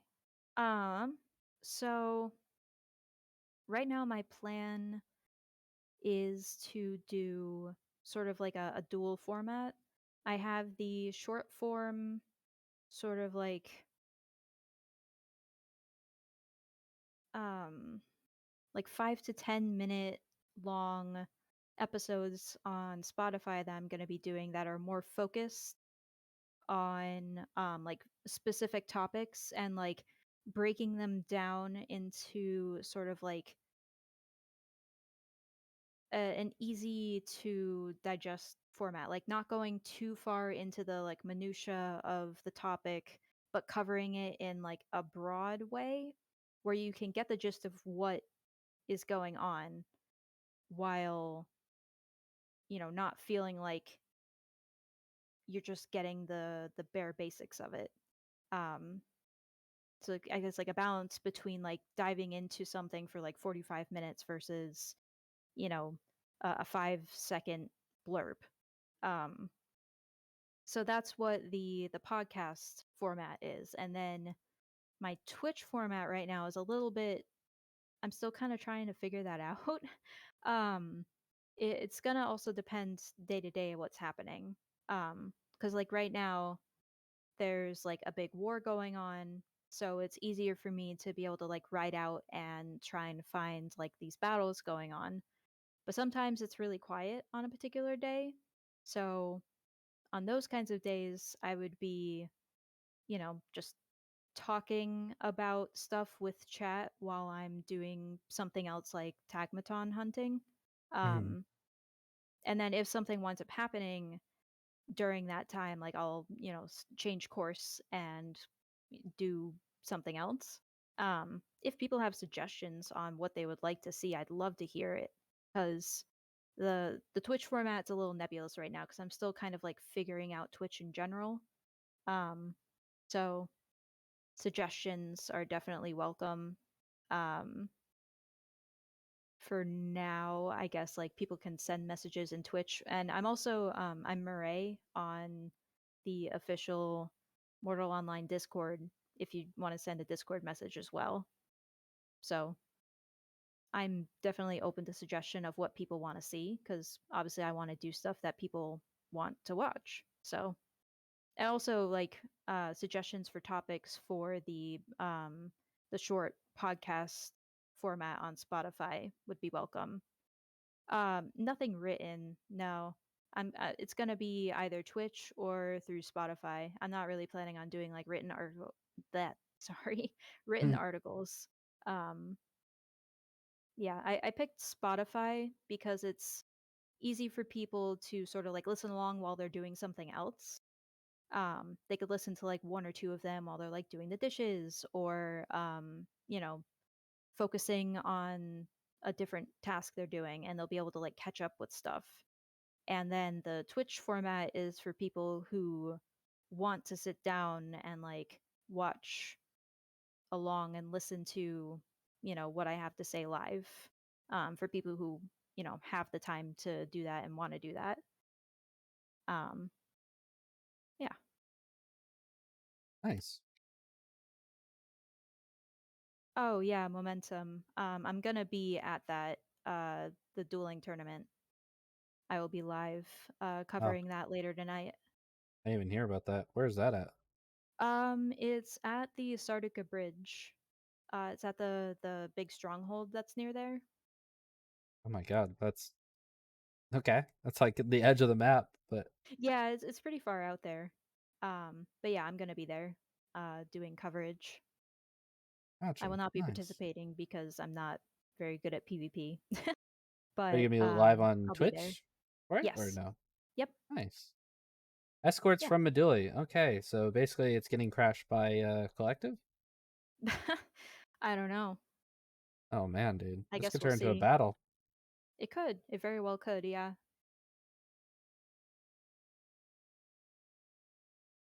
There was a tournament back in beta. Um I didn't know the guy personally or anything, but there was like rumors that he was like racist or something or homophobic or something like Oh. this. And this guy was like hosting this like dual tournament, like 1v1 tournament. And he was hosting it in the Medulla Tower. And at first, I think he was given like permission by Kodo to do this. Like, I guess you have to get permission from Kodo to do things in Medulla. I don't know. Anyways, and I guess at some point, like during the week, like Uthara himself even was like, "No, you're not gonna do this. Like, we are not gonna let you do this." Like he said multiple times in the Discord, whatever. And so this tournament starts taking place. It's still in Medulla Tower. Like you guys just went with it, and there's probably like 15 to 20 people at this tournament from all sorts of guilds, even Kodo. And I don't think the Kodo guys were participating, but they were like there watching. Yeah. Um, and there's like there's like a couple videos on YouTube about it. I have one on my channel as well because I was live streaming it, and it's called like the Red Tournament because like I think Kodo told me beforehand, like if you hear the Reigns of Castamere song to like leave the event. Oh. Are you familiar with Game of Thrones? I'm familiar with the Red Wedding. Yeah. Okay, so the Reigns of Castamere is the song that played during the Red Wedding. Yeah. Um and so as soon as I was live on Twitch and I heard the music come on, I started like looking towards the door and I'm like, maybe I should get the fuck out of here. Yeah. Anyways, and Legion and Kodo end up coming, like you just see them in the distance, like maybe like 40, 50 people, Oh my like god. huge fucking group, like coming from the distance from Medulla Tower down the coast towards the tower, and like everyone inside the tower, he like musters everybody up to like form at the door, and like they form like a little line in this tower, like ragtag group, man, like half naked people, like whatever, some naked and like just Yeah. not good gear. Like it gets stormed by like this Kodo Legion. Everyone gets slaughtered and stuff. So, anyways, I kind of imagine that like probably that's how this tournament's going to go down, considering everything that's going on. Yeah. Yeah. Possibly, anyways, but I don't know. Who knows? I didn't even hear about this tournament, so it's possible like Legion and then probably maybe haven't heard of it either. So, uh, I don't Yeah. know. No, it's possible. That would be cool. But yeah, it was called the Red Tournament on YouTube, I believe. Yeah. That was a cool little event that happened. And then the guy like blamed my guild for being part of it, and I was literally the only person from my guild at this event. It was literally one person. It was me, and I was like live streaming it. I was like, Yeah. if anything, I was promoting it. Although I did end up helping Legion Kodo, but like they were gonna win anyway, so me joining the other side wasn't Yeah. gonna do anything for them anyways.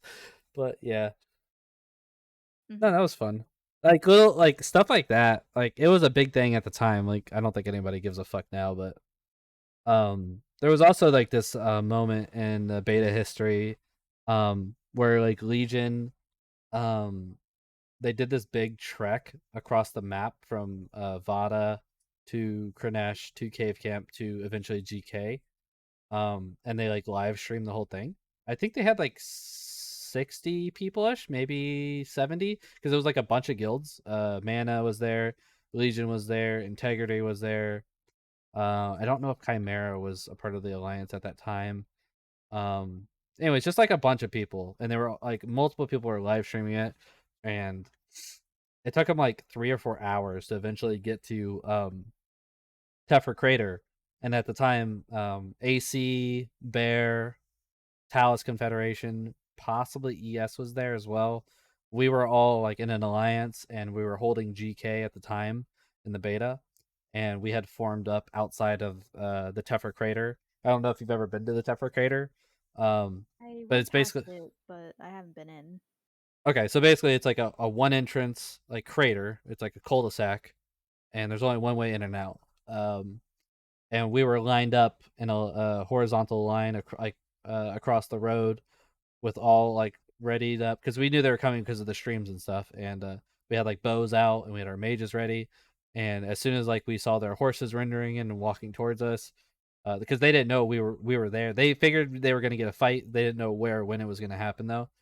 And Yeah. we just started pelting like these like arrow volleys into their horses. They like eventually like right away like turned around, backed up, dismounted or like around the corner a bit, and then like pushed up on foot.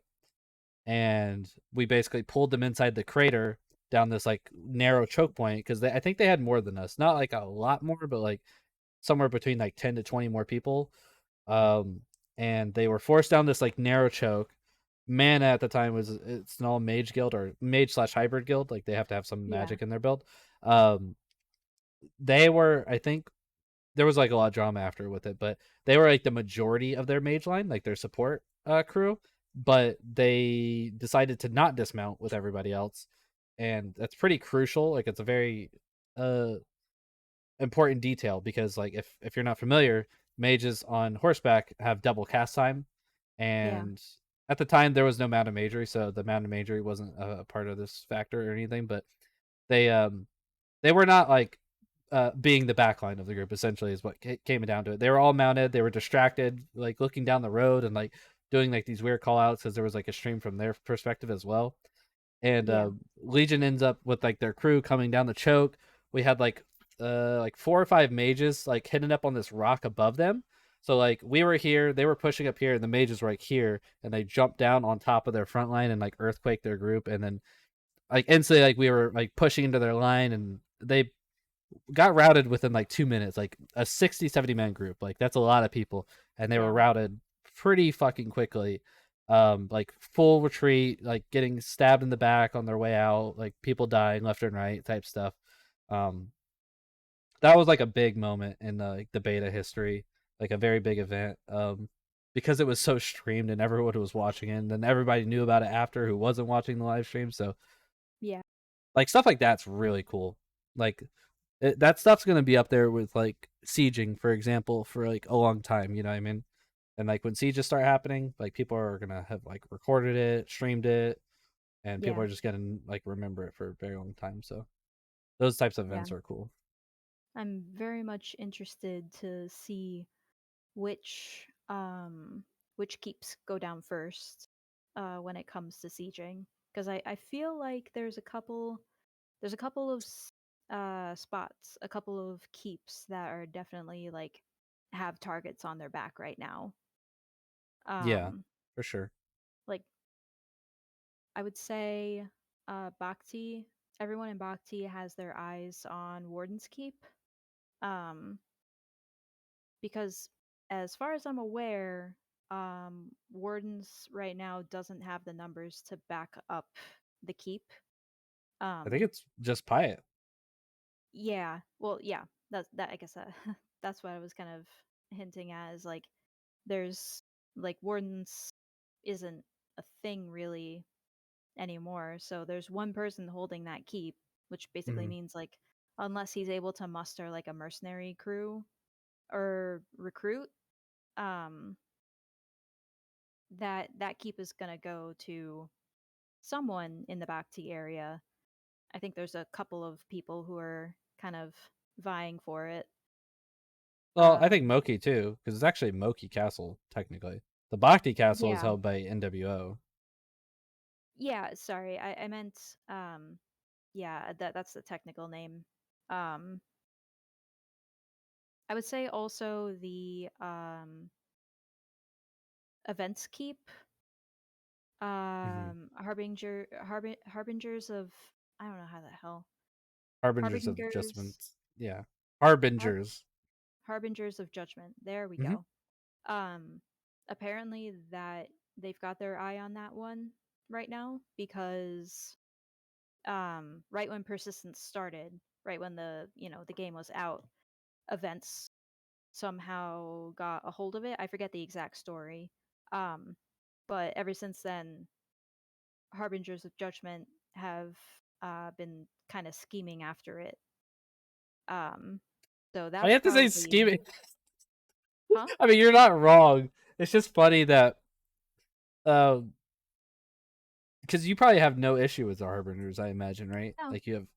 It's just I've funny that you're never, describing it yeah, as scheming and not like just saying like, yeah, they're planning to take that castle. It's like they're kind of been scheming about it. It's so funny because I think of them as like the leadership, anyways. Not obviously everybody in it, but I find the leadership to be very ratty people. I don't like them. I mm, don't trust them. You're obviously unbiased. yeah. Well, not obviously, I but don't know much I about think you them. are unbiased. Yeah, you don't know them. You have no history with them, and it's just funny that you called it as scheming. That's just funny for me personally. Um, Yeah, but no, you're 100% right.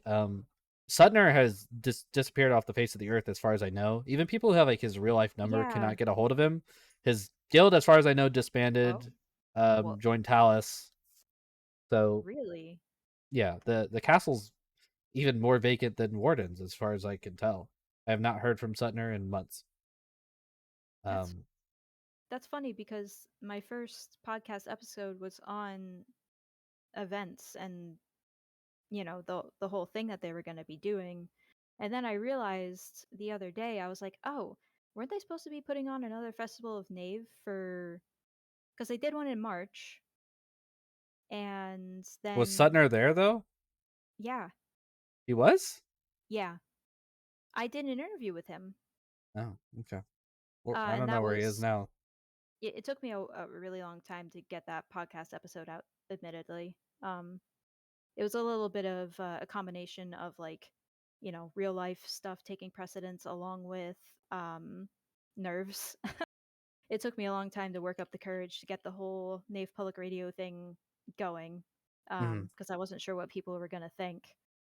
Um, but regardless, um, yeah, I was thinking the other day about like where where have they been, because the 2 months have passed and a festival of Nave, there was only the one. It was supposed to Hmm. be happening monthly. So that's unfortunate. Um, I didn't know that at all. I messaged him too saying, "Oh yeah, the podcast episode's finally up," and I never heard anything. I was like, "Oh, maybe he's busy." Um, I mean, I hope he's okay. Like I hope everything's all right. Um, but I mean, I guess it's kind of funny that both of the keeps in like the southeast of the map are, I guess in this case, event up for grabs. Um, Well, if you know, kind of like, well, first of all, you know the creatures and stuff that are there, like the mobs, the content you get from there, yeah, and then in MO1, pretty much the same. In MO1, that was always kind of known as like PVE lands, like some of the, like they're not like important castles in almost any regard. Like they don't control any valuable resources. Most of the PvP population will not play there. Uh, what I mean? Like yeah, there's no strategic values to those lands, so they were always kind of like the last castles to be picked. And the Eastern Steppe was literally the last castle to be picked, as far as I know. Um, it was either that or yeah, Wolfpack. I can't remember which one. Um, but yeah, like you're right. Like Wardens, as far as I know, is still like a one man operation. They still own the castle. Can't transfer. If he could transfer, he probably would have sold it by now, I'm sure. Um, Events, as far as I know, is a 1-man castle, if that, maybe 0-man at this point. Don't even know if it's up. I don't even know if it has upkeep. Maybe someone's paying the upkeep. I have no idea. But That's a good point. I haven't been up there in a while. yeah, and then content, who will probably come back at TC Siege. Uh, they haven't even built their walls around their castle. Up in the north at Top Castle by the Greater Natterus in Cave Camp.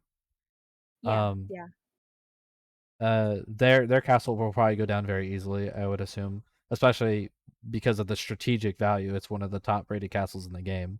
yeah, Um, they got it because of the Rysar um bug or whatever you want to call it at the launch day, where there was infinite respawning Rysars and they were farming it for ungodly yeah, amounts of resources and gold.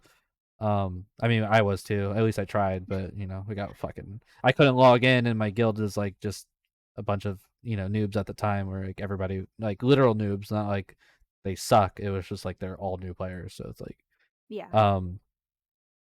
my castle will probably get sieged as well. Very small guild right now. Very centrally located. I have a lot of enemies. Those four. I mean, honestly, I feel like a lot of castles, if it wasn't for their alliances, would get sieged. Like Nameless, almost never see them. Never see any map markers about them. Really, like very small guild. Has to be a small yeah, guild, right? If they were a big guild, they would have more of a presence. Period. Slav in the Sunken Isles, bottom left corner of the map. Like almost never see them. Probably not that many people.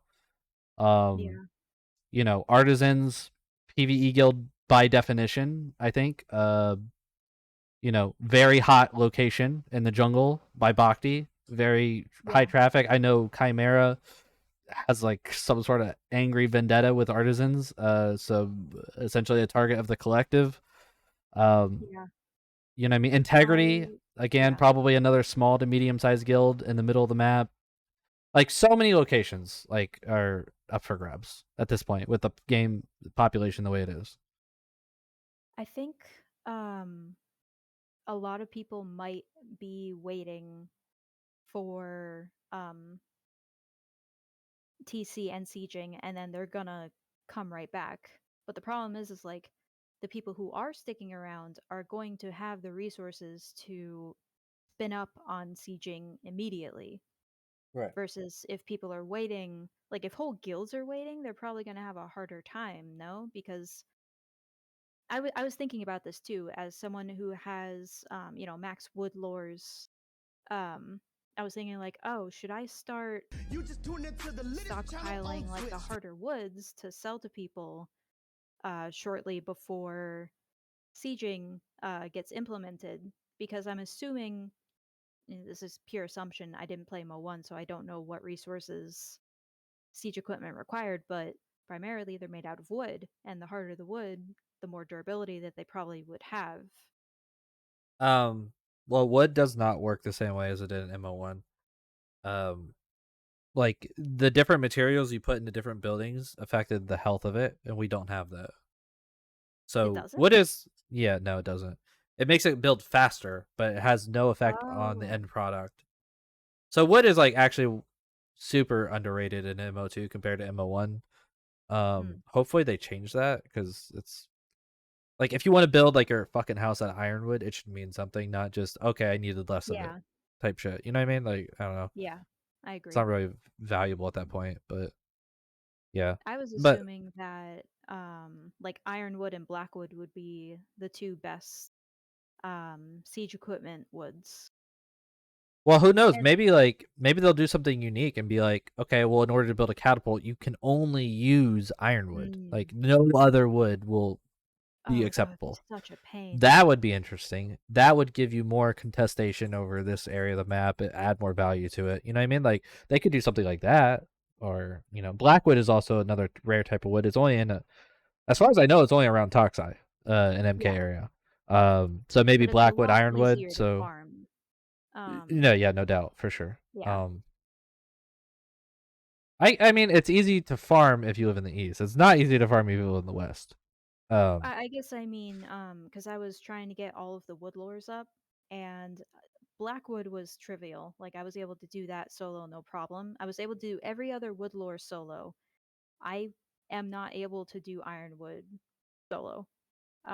Like Why the not? wolf, the wolf respawns in. Okay, well, um, one of the Ironwood spots is just surrounded by a red town. Like a player built red town. I think it's either content or CTX. For some reason, I always mix them up in my brain. One of the two has a bunch of buildings in that area, and it's really hard to uh, farm the ironwood there because of that. And also, the wolf spawns in the area. Like, you basically need someone next to you to, like, take care of the wolves while you farm the wood. Otherwise, it just takes way too long, so you have to stop every like minute and a half to 2 minutes to, kill a wolf and then start up again. And then, it's just a pain. Um, Colored Forest is just a pain in the ass to go through because there's just a lot of different mob spawns in there. Yeah. Um, so it definitely is. Ironwood is definitely a group effort, which makes sense because sieging is also a group effort. But it's the only wood spawn that I was not able to do solo. I need to find someone to go with back up there so I can max out that lore. Because that is sort of my long term, I guess, like money making goal is just selling ironwood in Meduli specifically because Kodo will need it. You know what I mean? Possibly. If Yeah. it gets more value, then yeah. But I don't know. Right now, you don't need it. I mean, it's really good for Yeah. shields, of course, but other than that, I don't know what Ironwood. Yeah. This is I don't definitely think it a does have a long. purpose. Right now, it doesn't. But I'm assuming that it will for siege machines. Hopefully, So yeah. I would agree. I hope I hope that is a thing. I hope because it's gonna be very difficult for me to get Ironwood. You know what I mean? So obviously that will hinder what I'm able to do. But I would yeah, still rather see that complexity to it rather than just like all wood is meaningless. Like just use fucking sponge wood. You know, it doesn't matter. yeah. The thing is like I would consider siege engines to be weapons, and for all weapons, the different kinds of woods My God, do give different values. So I'm balding. just kind of Sorry, I no, just you're like fine. noticed this patch of my. Oh God, all right, let's stop. All right, all right. What were you saying? Yeah. Podcast sponsored by hymns. Um, sorry. God. So oh shoot, I forgot what I was saying. Oh right, weapons. Weapons use different values for the woods. Like you get different values based on the different kinds of woods you make, which is why spongewood is good for bows, ironwood's good for shields, etc. So like since I'm sort of thinking of siege weapons as a weapon, like I'm assuming that they're gonna do the same thing. Like different siege engines will get different values based on the materials you put in. So at least in maybe not in terms of like the damage they do, but at very least in terms of the HP that they'll have, because Mhm. I'm assuming that they'll have like an HP or a durability value, and if you What, the use a harder siege? wood, the siege engines, Yeah, yeah, they will for sure. You can yeah, destroy them in so MO1. So yeah, so I'm assuming that if you use a harder wood and better metal to construct it, you're gonna get a higher HP value for it. Again, all assumptions, but I'd be willing to hedge a bet on that. right. Um, Yeah. it'd be really silly if they didn't do that, you know? Yeah. And again, I mean that's how housing and stuff is supposed to work as well, because it added a lot of value to woods and like what you were investing into your house is like it would affect the health pool by a noticeable margin. I don't know what it Yeah, was I'm exactly, but kind of surprised. I was under the assumption that that's how it worked now, but I guess that's not the case. yeah. So like I Hmm. don't remember the exact tiers, mind you, but I think Ironwood was always the best, like gave you the most HP. And then I think it was Stonewood was next, which I believe came from Sarduka. Mm. And Yeah. then there was also another wood that came from Zoroduka, which was tappy wood. That was not good for building. Oh, That was yeah. really good for bows, though. Hmm.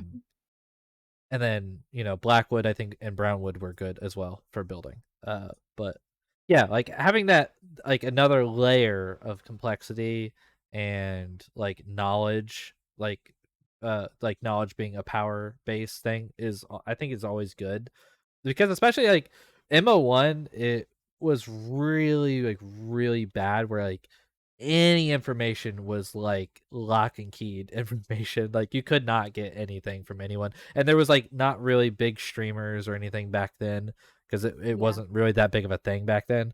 And there wasn't even like a lot of YouTube content. I mean, yeah, there was some, but there wasn't like a ton like we have now for games.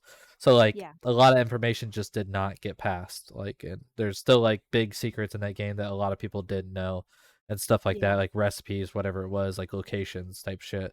That's Um, something that I found really interesting coming into it in Mo 2. Like the whole idea of like keeping secrets within your guild or within your alliance, and not telling people things, not disseminating information in the same way that you would for pretty much any other game, because there is value in keeping those secrets, like secret routes to be able to avoid traffic and, maybe not get ganked carrying valuable resources from place to place. Secret spawns for things like salvia, just all of these things that it makes sense, but I've never seen another game that like that is the culture. I think that's really cool. Um, it's something that I see people complain about here and there. Is like, oh, I can't, like, how am I supposed to find anything? Is like, join a guild, like, yeah, very much. it's yeah, it's just kind of that's how the game is built. I don't know. I thought that was really cool when I figured out like, oh, like, and people talking about, oh, they want to hide the ingredients for cooking recipes. They don't want people to know exactly what's in stuff. Um, Mhm. like that's another thing. Same thing with alchemy, I'm assuming. I don't know Yeah, very much about alchemy was a big alchemy. one. Yeah. Um, I don't know. It's a really interesting culture that this game has. It's very different from any other MMO I've played. Yeah, I think in other MMOs it's more about like locations and like mobs and stuff. This game is like almost like everything, pretty much, or at least it Yeah. was. It's not nearly as bad in MO2 as it was in MO1, like where like people were like keeping secrets left and right. But um, Yeah, yeah, it no, seems like it's people it's a are thing. relatively willing to share. Like I don't care. I show where I go when I'm going tag hunting because, like, oh, well, I don't go up towards Meduli because everyone goes over there and I get killed every time I go that way. So I go this way instead. It's easier for solos. Like, I don't care about sharing that kind of information, but I have been told by my guild is like, okay, don't show this, like the specific thing, or like don't tell anyone about like this spot for this thing. Like, I don't know, it's interesting. Um, Reveal your secrets to us. well, I'm saying like don't share this about that because I can't remember exactly what it was, to be honest. It was Perfect. pretty All right, early we've on. established she's a blabbermouth. Nice. That's the first step. Now we just have to remind her what it was and where it was, and then we're good to go. Yeah. Yeah, so there was different siege levels in MO1. There was fire arrows, Mm. there was mangannons, which are the catapults, and then there was trebuchets. I don't think I don't know if they ever had battering rams, but battering ram would be a really nice tool for sieging. Maybe like a cheaper option than a catapult, but not quite as effective as a catapult, and then also it's Yeah. melee, not ranged. So battering rams would be a nice little addition in MO2, I feel like. Um, Yeah. because you'll have to be much closer, you're more exposed, Mm. Yeah, for sure. Um, yeah, that would be nice, As an archer, I can't wait for fire arrows in general because boy would I like to set mobs on fire. Like right? Poison too, right? Oh, Poison imagine if arrows. you like hit an Ogmere with a fire arrow, it does extra damage because it like lights them up because of the fur. What, their fur? Oh, yeah. Like the blains, yeah. I Yeah, mean that'd be funny. that'd be too minutia. I wouldn't expect them to do it, but it would be funny. Yeah, because Thursars have a clade for like greatly reducing poison damage and stuff like that. So Yeah, um, I don't think anything has reduced fire damage, but yeah, although I feel like um the Hugar, the cracked ones, like with the cracked skin, I feel like they would have some fire resistance or something. Looks yeah, like very durable skin. You know what I mean? yeah. Um, Sorry, I was kind of musing about Sarduka for a second, because you mentioned it with like the Toppy lore and Stonewood. Stonewood Yeah. and all of that. I'm very curious to see how that shakes out because they've sort of implied that it's gonna be hosted in North America. Oh, right. Yeah, like different continent. Oh god, that's So so I'm lame. Give us a better continent. Don't give us fucking I don't want right. desert. Because it's just like another Meduli is what it is. It's like a Meduli with like some type of jungle attached to it, and that's it. Like it's Mm, mostly open, barren. You can't wear steel if they bring back the heat system. Like, said they're going to. yeah, so you're not gonna be able to wear steel in Sarduka, period, or you will literally die or have no stamp. That's pretty much I how it's gonna mean, be. the thing is they're probably gonna introduce materials that are equivalent but are built for the heat. You know what I mean? Or you'll just have to have light armor. Like it may just be Well, a they did it in requirement. MO1, and pretty much everything is a copy pasta from MO1. So I'm not very Yeah. hopeful as far as that's concerned, because pretty much everyone was just wearing light armor in Sarduka. Yeah. That cord is driving me crazy. Can you route it straight up or around behind the panels? Shit looks nice though. Oh, God damn it! the I know. Yeah, he's talking about this cord right here. I'll do something with it eventually. I'm lazy and I don't know what to do because this panel yeah. I would have to like cut a hole in it to like go. But I don't know, man. Um, but yeah. So pretty much, like if you didn't already know, like pretty much everything in the game is like a almost a copy pasta from MO1. Like the refining, Yeah. crafting, all that stuff is pretty straightforward. There are some new materials. Like I don't think iron fur was in MO1. I could be mistaken on that. Don't quote me. Panzer carapace was never a thing in MO1. I know that for sure. Panzer scales were, but not Panzer carapace. Like tagmatons, or which were called magnetons in MO1, did not drop that. Um, but and as far as I know, Sarduka will almost 100% be the first continent expansion that we get because they already have all the stuff from MO1 obviously to port over. Obviously they're going to update like the graphics and stuff like that, but Yeah. pretty much be the same. Maybe a few new material items like we got in Maryland, but um I really hope it's not NA. Give it to like I don't know, man. Give it to the Aussies or something, man. I don't know, but please, I hope that's not the NA continent. Give us like Herbalter or something. You know what I mean? Like something cool, or even like Nordveld, like the snowy Viking biome or Mm. something. Oh, I that would be really cool. hope it's not the desert. That's all I'm saying. At the end of the day, I think they're probably gonna make it NA just because of all of the people whining about ping um in North America, which I'm East Coast US and I don't I mean, granted I don't PvP, so ping isn't as much of an issue for me, but I have not noticed anything crazy. The main my a lot of my guildmates are from Australia and um they have complained a lot about like on high population days they like can't go into town because the lag is just too extreme. mm-hmm. So they really do need like an Oceania server way more than they need an NA server just for Right. fairness sake. Um, I mean, at the end of the day, like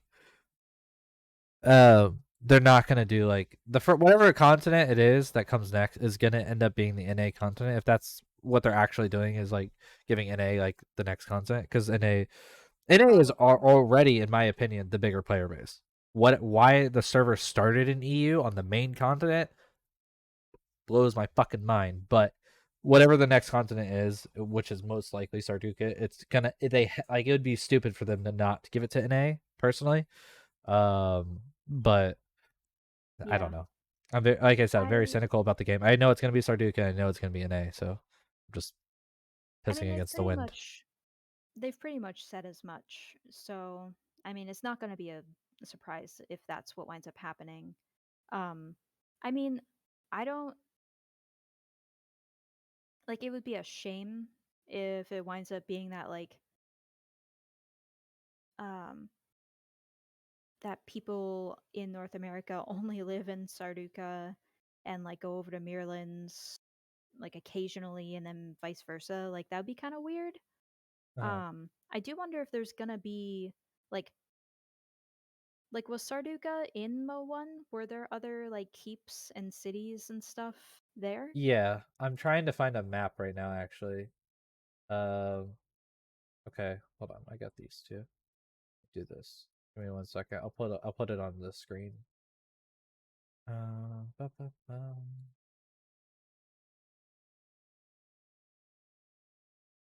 1 second. Let's do this. Okay. So if you have my stream open, so Yeah. um, this is the Sarduka map. So, okay, click it. No. Okay, cool. Oh, okay. That didn't work. Anyways, um, this doesn't even show all the city names though. Actually, okay, wait, maybe this one's better.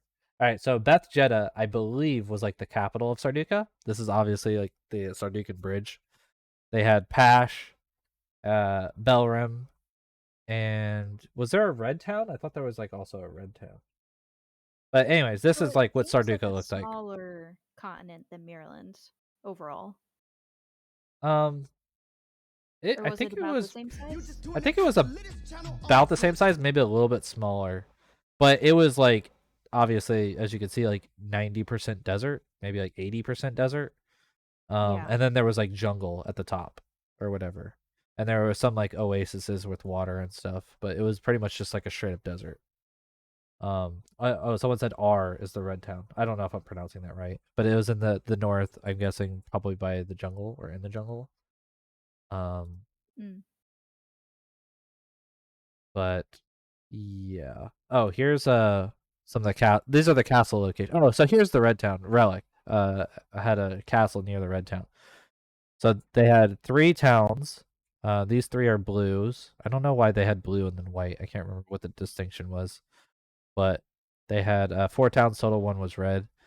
Dune was where the bridge was, and I'm guessing there was a castle right at the edge of the bridge.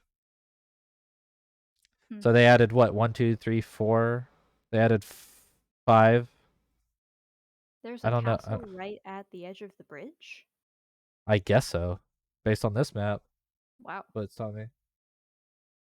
So basically, I mean, if they kept that, couldn't one guild just basically control access to Sarduka? Right. I guess so. Yeah. Which, well, let's be honest, is gonna end up being Kodo. Well, we don't know. You never know.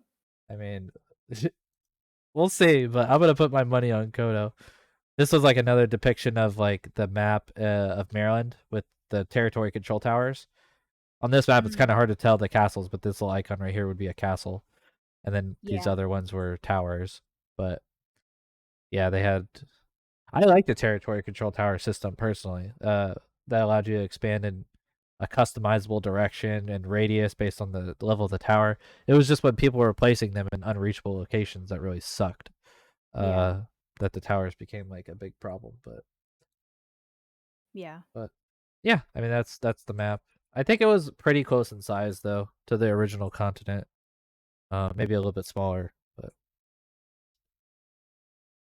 Hmm. yeah. Um, so have you messed with the bounty hunting at all today or no? No, I said earlier I haven't logged in yet. Oh, okay, gotcha. Because the server was down up until like maybe an hour before we started here, so I was like, I'm not gonna bother. Everyone and their mother is trying to get in right now, so I'll just wait. So I've heard murmurings about the bounty system, but I haven't heard anything like super concrete yet. And it's only been a couple hours, so people are still settling into it. I As think far as that's I what could, Rack was talking about earlier. He was trying to get a bounty, but they were like hiding in the stronghold. I think that's what he was talking about. as far as I know, the guy was just naked building it. Like I don't think he was Yeah. hiding per se. He was just sitting there doing something. Um, Yeah. Yeah. but as far as I can tell, I think it's gonna get abused, and the way it's gonna get abused is like, let's say you get a bounty on like Kuthara, right? Kuthara, a lot of enemies, you know, not any more than anyone else particularly, but like he's a big figure in the community. All someone has to Yeah. do is like hold on to that bounty, and they'll always know where he is. Mm, Um, and then they'll just snipe him. You know what I mean? Like, okay, he's out of Meduli. He left. He's like somewhere south of Meduli, like 2,000 meters. Let's go get him, guys. You know what I mean? That's gonna make it very hard for people to play the game. I feel yeah. like. Very They may interesting have though. to they may have to wind up changing it. Yeah, like it only lasts I for mean, so long or something. everyone knew that Oh, it expires? the How long does it some expire? oh, it expires. Oh, I didn't know this. How long until it expires? Like hours, days? What are we talking here? Read the patch notes. Get good, dude. Read My the bad. patch I haven't notes. read the patch notes yet. I'm gonna look right now.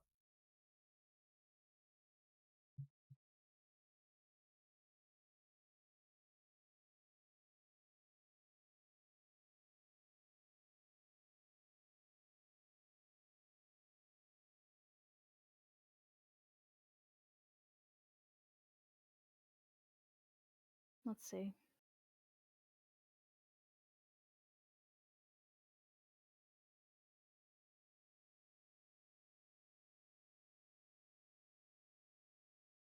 Does it say it in the patch notes? I don't know if it says it in the patch notes. I don't see it. I don't know if I'm getting trolled or not. Added a /loot command that allows you to loot the nearest loot bag that is in close proximity to your character's feet.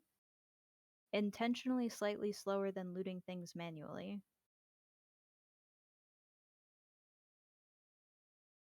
What was the Interesting. point of that? I didn't really get that either. Yeah, that's something I haven't even seen anybody mention yet. Yeah, I don't think it's in the patch notes. It's fine though. Well, as long as it expires, I guess that's fine. Because then, when you pick up a new contract, it's gonna be random. So, like, probably like 1 in 1,000 shot, you get the same person, I guess. So, Yeah, the thing is like there's no guarantee that you're gonna get one or the other, and they did that intentionally for the same reason.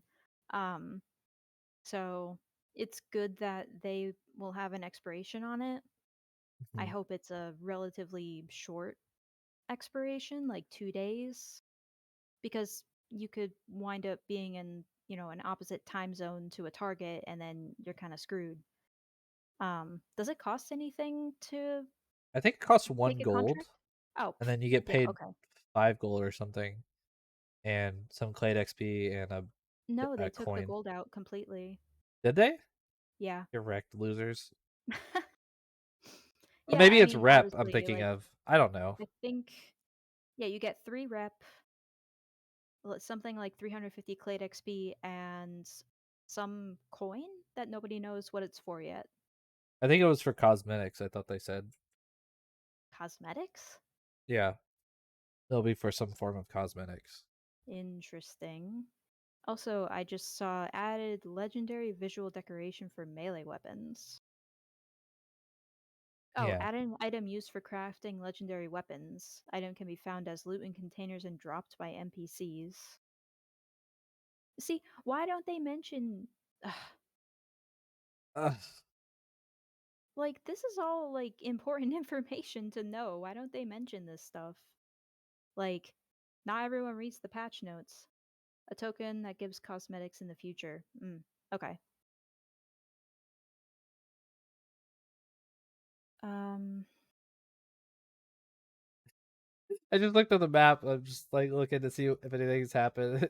There's like a new PvP challenge. Content versus anyone. We building a stronghold. Come at us. Comment. No one cares about a dead. This shit just makes me laugh. I love coming on the map and just seeing like people trolling the shit out of each other. wait, That's what? fucking good stuff. It costs 5 gold. Won't see me doing that shit. I'm poor, man. Pays 3 rep 20. Like, it's not even good incentive. It charges you 5 gold. You still have to kill this fucking person, let alone find them.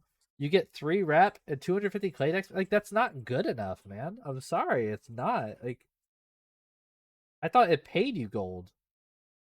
They were gonna do that initially, but then obviously you could find the Yeah, but person and be like, hey, you know, drop your loot. I'll kill you real quick, pick your stuff back up, and then we'll split the yeah, but gold. if it was only 5 gold, is it really worth the trouble at that point?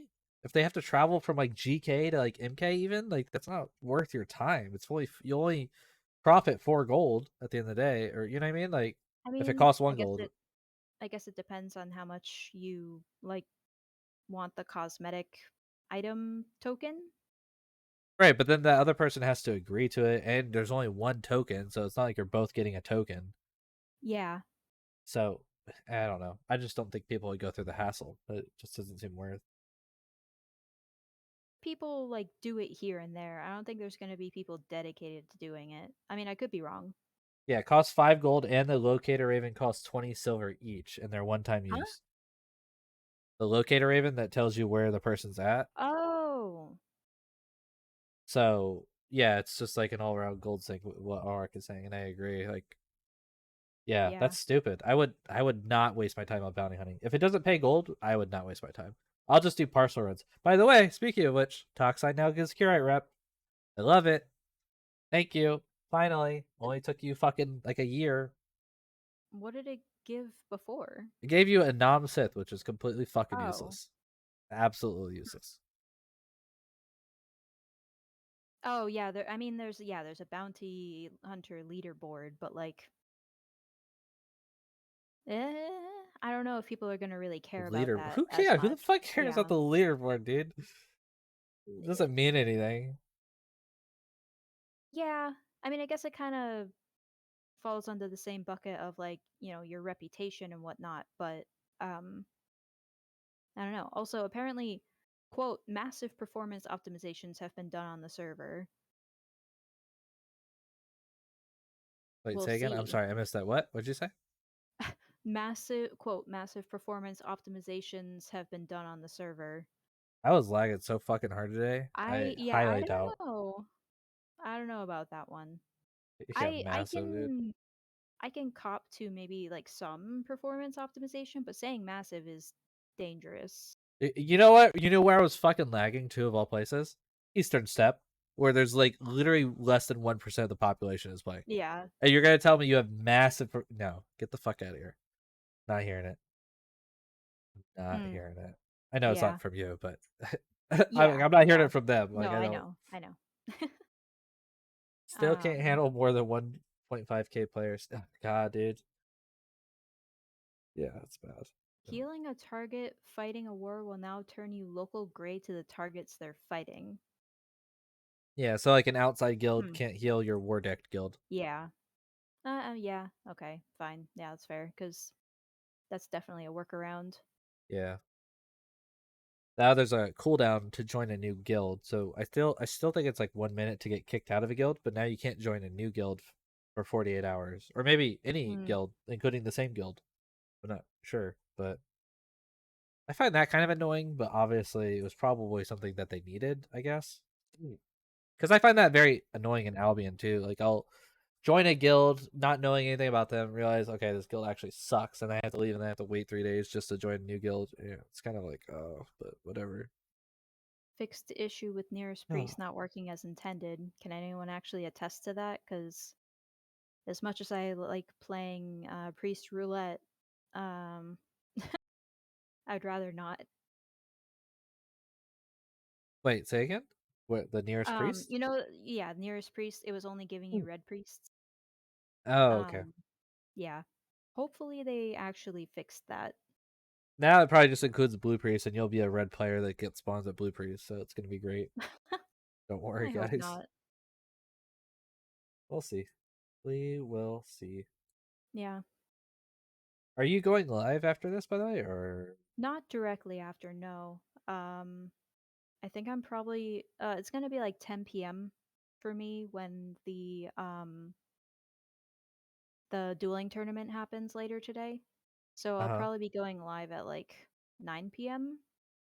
Okay. like to get out there and like kind of get settled in and all of that, get everything ready, blah blah blah. I have to go grocery shopping. Okay. um so yeah, I'm definitely going to be doing other stuff. I might mess around, like log on offline, like not streaming, just like to see what's going on. Um but yeah, I'm not streaming directly after this. Okay. Because I think we're go ahead and wrap it up here. Been going for 2.5 hours. I'm getting tired, Yeah. honestly.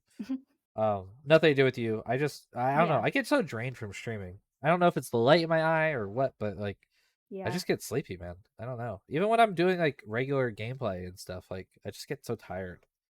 I don't Yeah, know. I I can could never be a streamer that usually goes for 15 hours. That's for sure. yeah, I can usually go for like a maximum of like 4-ish hours, 4.5, and then I start to hit a wall and I'm like, okay, it's time to stop talking. And I'm balding. Look at this. This is the problem. We need to go figure this out. Yeah. Oh my god. What do you mean? Yeah. Well, what? I'm just agreeing with you. Oh my god, dude. All right, now we definitely gotta get out of here. But anyways, I appreciate you coming on. I had a really good conversation. I think we Yeah. talked about a lot of good points here. Thanks for having me on. Yeah, for sure. I'll try and get you back on in the future. I always try and like get. Usually, I have more than one person. First of all, in the past, I've done up to like 9 people, but that Oh got wow. crazy, and it's so much work trying to manage Yeah. everybody's real life schedules and stuff. But usually, I try and have like 3 people on, so there's like multiple opinions and discussions. That way, I think it's more. I don't know if productive is the right word, but like it's more Mm. interesting Yeah. to see what multiple people think rather than just like a one-on-one conversation. But I'll try and get you on, and I try and match people to like personality. So I'll try and find someone that's more in your field of play style. Like I'm not gonna bring like I don't know, like a miscreant guy in here with you who just like does not play the way you play at all. You Yeah. know what I mean? Just kills horses and stuff. But yeah, I'll try and get you Yeah. on in the future if you're down for it, and we'll try and get someone who plays like you, I guess, in a way. Okay. Yeah. Sounds good. All right. Well, I appreciate it. I look forward to seeing you on Spotify. Oh, thank Oh, you. what? Thanks How for do they having me find you on. on Spotify, by the way? Oh, there's a link in my Twitch information. There's Spotify, and then there's like a different thing called Anchor if you don't have Spotify. But yeah, first episode is up. Um, second episode is pending. Um, I just had like something else come up for work, so that may we'll see when that second. It's going to be kind of sporadic for a little while until I get other affairs in order. But yeah, Okay, cool. And then how many hours from now will you be live so they know? um, so I should be live starting at 9 p.m. EST. So like 4.5 hours. Okay. All right, Yeah. 4.5 hours. She'll be streaming the tournament that is near Meduli on the Sardukan Bridge. I Hmm. what guild was it? It was Raven or which guild I was it? think so. Like, was it Um, Raven? I don't know. I I can't think remember. Helicore is the main contact for that. Um, they were talking about it in Discord last night. So, if you want to know more, you can probably find them in Discord. Oh, it's I think it's Adamant going to be. Rangers. That's what it was. The Oh, guild. okay. I think it's going to be in their stronghold. I don't think it's going to be on the bridge. Okay, but it's near Yeah. the Sardukan Bridge, right? Yes. Okay, cool. And that's gonna be at 10 p.m. or 9 p.m. Eastern or 10 p.m. Eastern. It's starting at 10 p.m. Eastern. I'm going live at 9 p.m. So Okay. 10 p.m. Eastern, 7 p.m. Pacific. Perfect. All right. Well, I'll try and tune in. And I appreciate having you, and thank you so much. Yeah, thank you. Yep. All right. I'll see you around. Have a good one. You too. All right. Bye bye. Bye. All righty, boys. We did it. We did it, boys. All right, real quick, I just want to thank my people who sent me a follow during the podcast. I really don't like calling it out during the podcast because I don't want to interrupt anybody. And the same reason sometimes I don't respond to chat. I just don't want to be rude to my guests. But thank you, Ricky, Trotsky TR, Mr. Bert McSquirt, um, Demon Man or Demon Man, Demon Man. I'm sorry, I don't know how to say her name. I'm butchering that. I'm sorry. K Bear 11111 and J Vase Promenor Lechian. Holy fuck, dude! I don't know how to say your name. Anyways, guys, thank you so much for the follows. I really appreciate it. We'll be doing the next podcast Saturday. I'm not sure who I'm going to be bringing on quite yet. I got to find a guest to bring on, but I'm going to keep trying to do these weekly. Oh, thank you, Dave Public Radio, for the follow. I appreciate it. Thank you so much for coming on, by the way. And yeah, I'll definitely try and be tuning into your stream later today, see who wins this duel tournament, and to also see if Legion's going to be crashing it. That will be very interesting. But yeah, thank you so much for coming on, and thank you everybody for the support and love. And I will see you guys next time. Peace. And if you guys stay, I'm going to try and find a channel to raid real quick. Actually, you know what? Let me do that real quick. Hold on. Let's see who's online. So we got my boy Caps is streaming. Oh, I gotta raid Caps, dude. I never see this man stream, dude. I never see him stream. We're gonna go raid Caps, boys. All right, let's do this. Creator dashboard. Da da da. Great channel. Hey, move out of my way. Caps. All right, perfect. All right, boys. I'll see you over at Caps chat. Everybody, have a fantastic day. Thank you so much for watching. Peace.